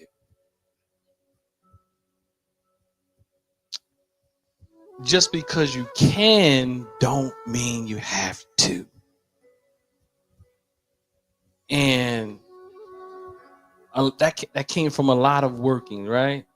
And I'll just be honest with you. From being a business person, right? You had to be kind of snappy like a little bit sometimes. You had to make these hard decisions, these straightforward talks and all that. Then becoming more of a minister, looking at all these ministerial words, my yacht, truth, justice, balance, order, reciprocity. But then on top of that, becoming a therapist. And then everything's about patience and everything's about this. And then you have all these different aspects that now you have to put them back together. Because being a therapist can give you patience. And even when you're with your patients, I don't use patient, but it was like a little, what do you call it, sister? Yeah. Or you could double hunt. That you need to set a boundary too. Because, and it's funny because I was in class one day and I can't remember, back in 2015 in my master's program or something. And I said something like, I can't remember what it was, I can keep moving or something like that. And in the middle of the class, the teacher was like, see, that will, she was like, you'll let a lot of things go, then later it'll meet you or something, right? So, I can't remember if that's the exact thing, but I had to reflect on that. She did that in front of the class too. I'm like, okay. But whatever it was, exactly how she said it, it wasn't different than something I've heard before. But what it could have been is, you know how you grow and then you don't realize there's more room to grow? You know what I mean? So again, I told you early in my 20s, I had like a certain level of, not anger, like anger that just comes out at you. But after a while, because my patience wasn't really patience, really was like, I just was letting it slide off, but it was still sticking. And then the intensity come out that little Negro. And then he'd be like, oh, yeah. You know, charges later, you know, didn't even do anything, but yeah, charges later because people will weaponize things against you. So that was another lesson. But that lesson was no longer a part of my issue per se. So I thought in that way. I just had more patience, I think. But the reality is, as she said, I can't remember how she said, I wish I could, but nonetheless, it was a lesson. That, again, is, what did I say earlier? Just because you can, don't mean you should. That's my lesson. Anybody else? Regarding strength, there's an African proverb that says, when spider webs unite, they can tie up a lion. That's so true. Thank you for that, Bible. So again, we're going to go to the third pillar, legacy and accountability to ancestors and future generations. The proverb says, when the roots are deep, there's no reason to fear the wind. When the roots are deep, there's no reason to fear the wind.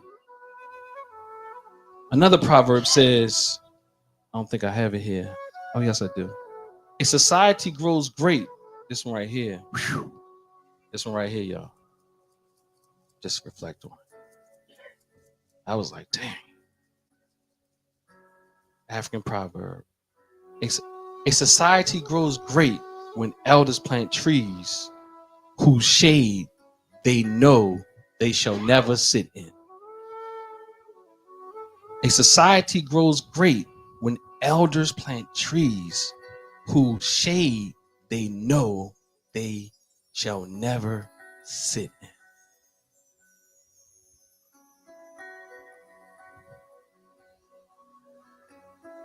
To me, that was like so profound. Because I know a lot of us even struggle with that. And we talk about doing things generationally. And sometimes we say, we got to see it now. And sometimes I think part of the struggle is we have seen things, but we're not accepting the things we've seen, and we want the outcome of our own works. Not knowing that you're walking in the outcome of others. But knowing, but not knowing. You know what I mean? So a verse here says, we are the living prayers of our ancestors. May our works become the answered prayers of those yet unborn. So again, this is a reflection. Our ancestors planted trees whose shade they would never sit under. Yet we are here resting in that shelter. Now we are called to plant for those we may never meet. How are you planting seeds for others, whether or not you see the harvest? Brief responses.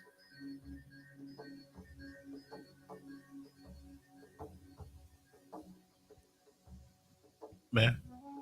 So I know I had mentioned earlier that I don't gamble, right?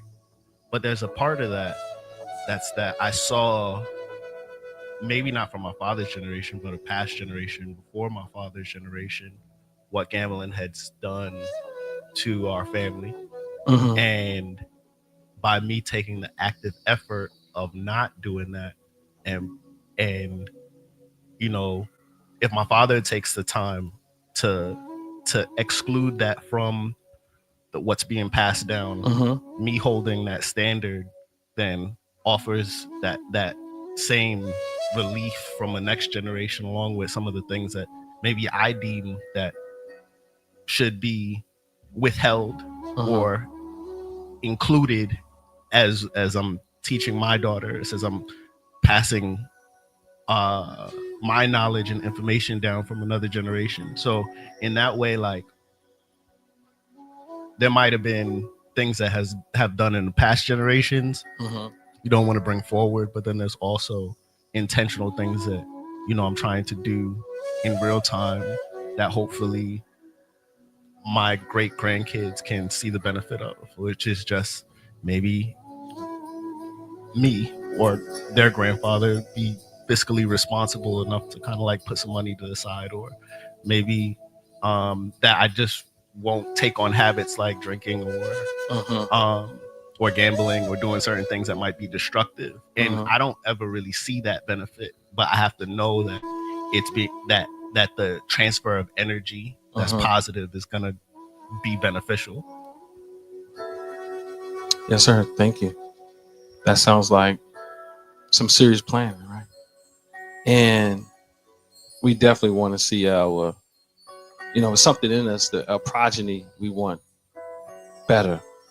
I think that maybe some of us don't even think that far, but it sounds like you've been reflecting on that. And if I may add, I think the way I think about it is that it doesn't have to be a huge thing. It, like, I think when we think about things that could be passed down generationally, like, it would be nice to have a farm, or it would be nice to have a building, or be nice to have a block, or whatever it may be. But sometimes it's the intangible things that are passed down that also have huge benefits. Absolutely. That the shade, metaphorically, the next generation can sit under. Yeah. And I think that's still major.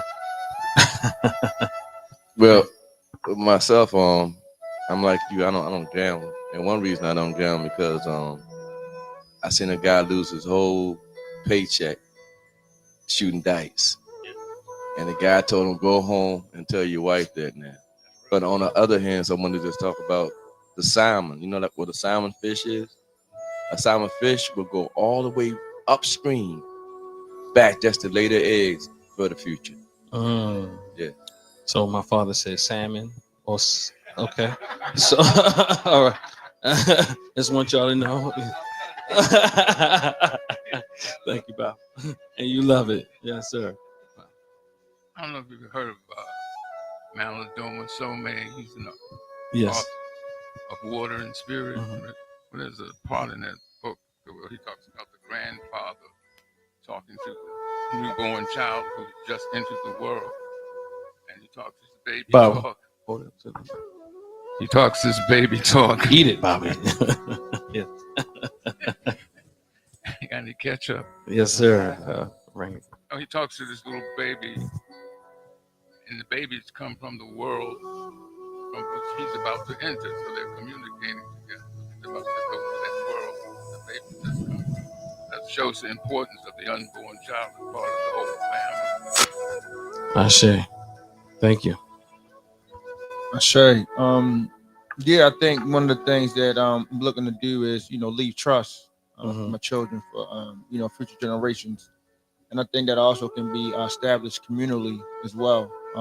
If you build trust within community, generations can prosper from essentially what was built, through things like life insurance and things of that nature. So I think that's something that communically can be accomplished, as well as that's something that's actively being done within my generation to, empower those coming behind us.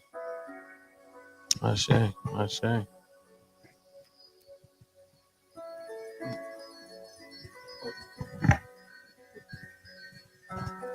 Peace.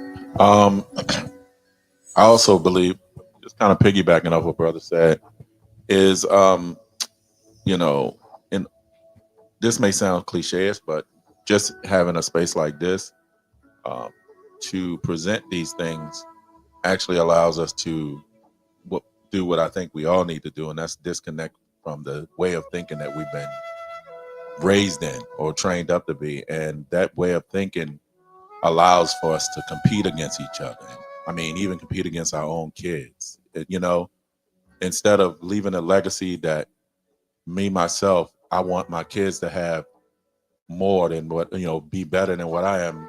I've personally seen friends of mine who said they're in competition with their own child, or that he's taking food off of my table if I teach him this or I give him that. And I'm like, that's not who we are culturally. We've been raised up into that Western way of thinking. So again, it sounds cliches, but having a space like this to be able to get in our mind what we are really culturally as African people, then that in itself is legacy built. I see. Everybody, thank y'all. So from the Hosea, the book of Kunanuk, just to wrap that section up, it says, be patient that you may learn righteousness and restrain your anger for the good of one who enters humbly. No one hasty achieves excellence. From the book of prayers and sacred praises, it says, may your struggles refine you. May your truth rise. May your work outlive you. And I appreciate the attention on doing things collectively. I say that is one of our greatest struggles. And I often say, due to the work, you got something, Mom?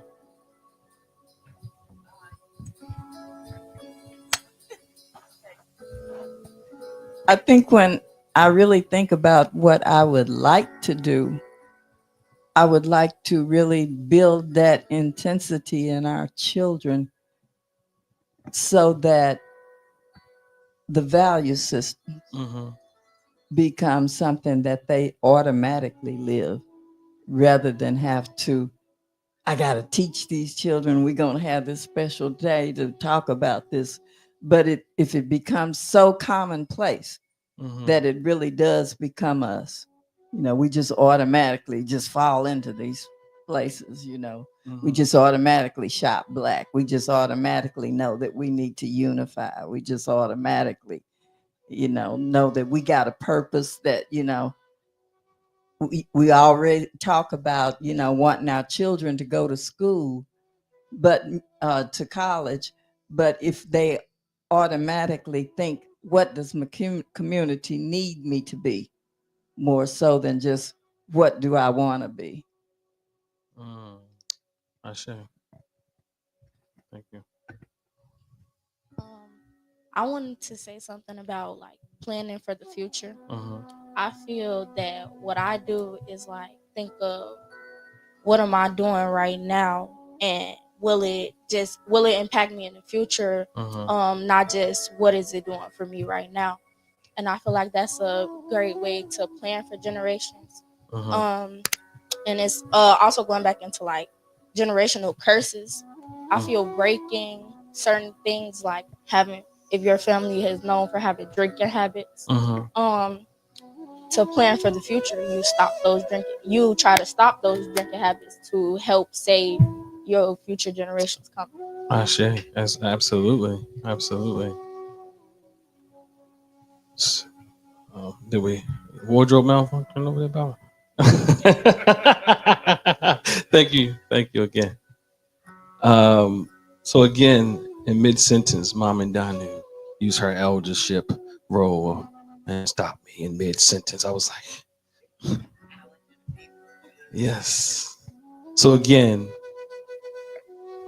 may your struggles refine you. May your truth rise. May your work outlive you.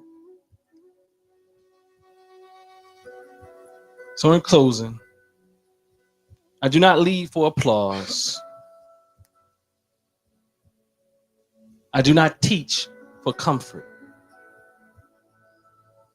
I stand, speak, and build in alignment with higher purpose. Let me say that again. I do not lead for applause. One thing that Dr. Ray Hagan said during my consecration is, What you smiling at, brother? Well, you too, but what you smiling at? Brother Curtis was on the stage back then, a long time ago, doing security. I was a younger brother. And in that consecration, he said, you are to be a makaru, true of voice, true speaker, speaker of truth. He said, not to be popular, not to say what's popular, but to speak that which is truth. So again, I do not lead for applause. I do not teach for comfort. I stand, I speak, and I build in alignment with higher purpose. You too are called to stand in truth, to endure struggle with grace, and to build for those you may never meet. Will you carry that weight with joy? And everybody, if you can recite with me, I will stand, I will build, I will carry the weight and joy. So we're going to say it one more time. I will stand, I will build, I will carry the weight with joy. We're going to do it one more time, way more powerful. I will stand, I will build, I will carry the weight with joy. Hence I say, it's a beautiful struggle. We're going to turn it over to Brother Kevin. Thank y'all for your time.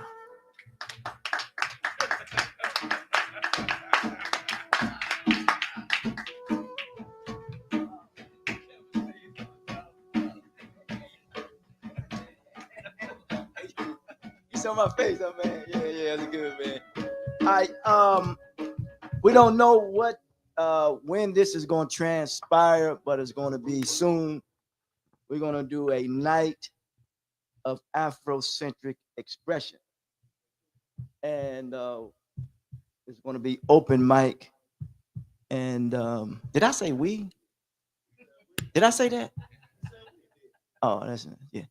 I have issues with that. Really, I do. Only because it takes away my self-autonomy. That's okay. Yeah, I'm telling you the truth. So, but we're gonna have Brother Kamal. He's gonna be the he's gonna put on a musical, I guess what we call it, a performance, a show. Yeah. I know this guy. Yeah. Okay. Hold up, man. Okay. Yeah, I will. Yeah, I don't know. Yeah, you got something else you want to sing before we go or something? Oh, something I can sing. Yeah.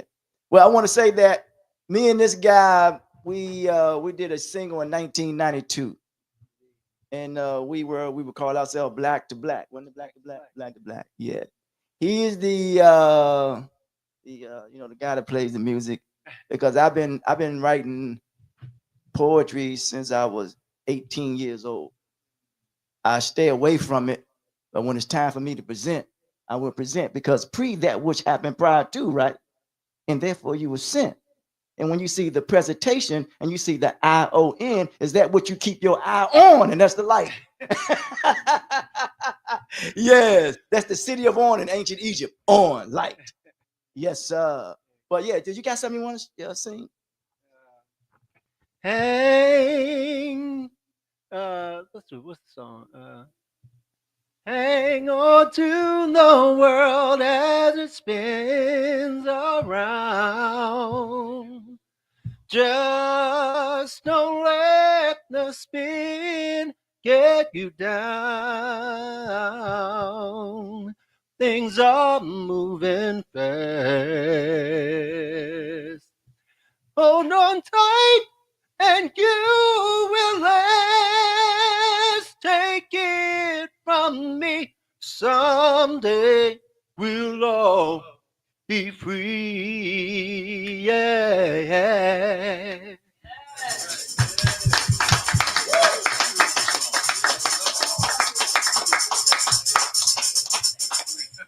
We got too much talent. Thank you, brother Yaya. And we're going to close out. And before we close out, if you could all stand. And we're going to close out with Harambe's. But you understand we got to keep the lights on. So we're going to have to pass the tambourine. And we're going to take a collection so we can keep the lights on and we can keep doing what we're doing here.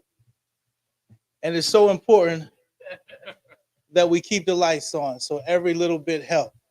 If everybody does a little bit, what? Ashe. Let's go.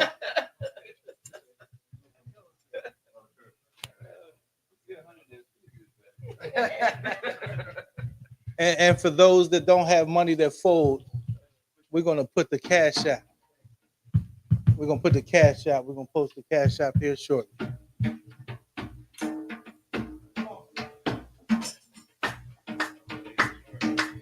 Come on, come on, come on, come on. So we're going to end this thing out with 7 Harambe's. B, keep the beat going. And Harambe means let's pull together. So we're going to pull together in solidarity and we're going to pull down oppression. We're going to pull down racism and sexism and all those isms that hold us back. Is that right? So if y'all throw that black fist in the air, we're going to pull down and do 7 Harambe's. On my count, 1, 2, 3. Harambe! Harambe! Harambe! Harambe! Harambe! Harambe! Harambe! Harambe! Hey!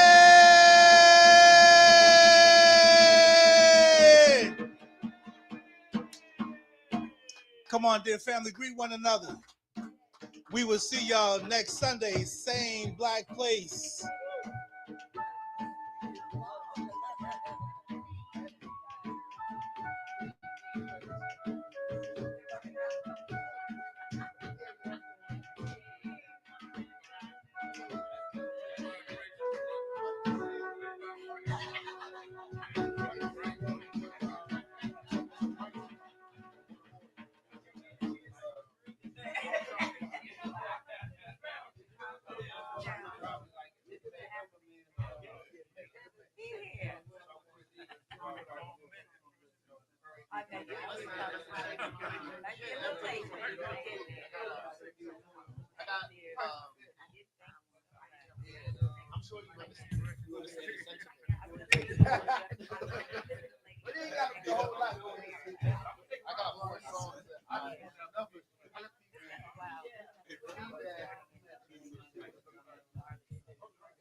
Nah, I got one.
Tomorrow evening, Monday.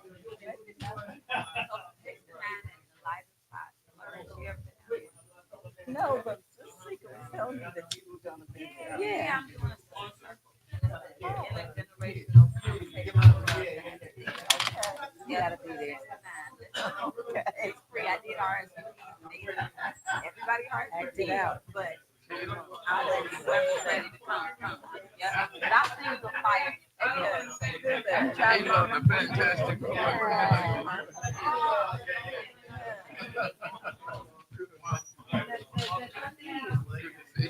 Yes. This is my mentee. His name is Armani. Yep, all the way from Chicago. Yeah. This is my mentee. Somebody I've been mentoring since she was 5 and she's 15 now. Hey. Appreciate what you had to say. Yes. I'm gonna run some real quick. Let me see. Oh, wow.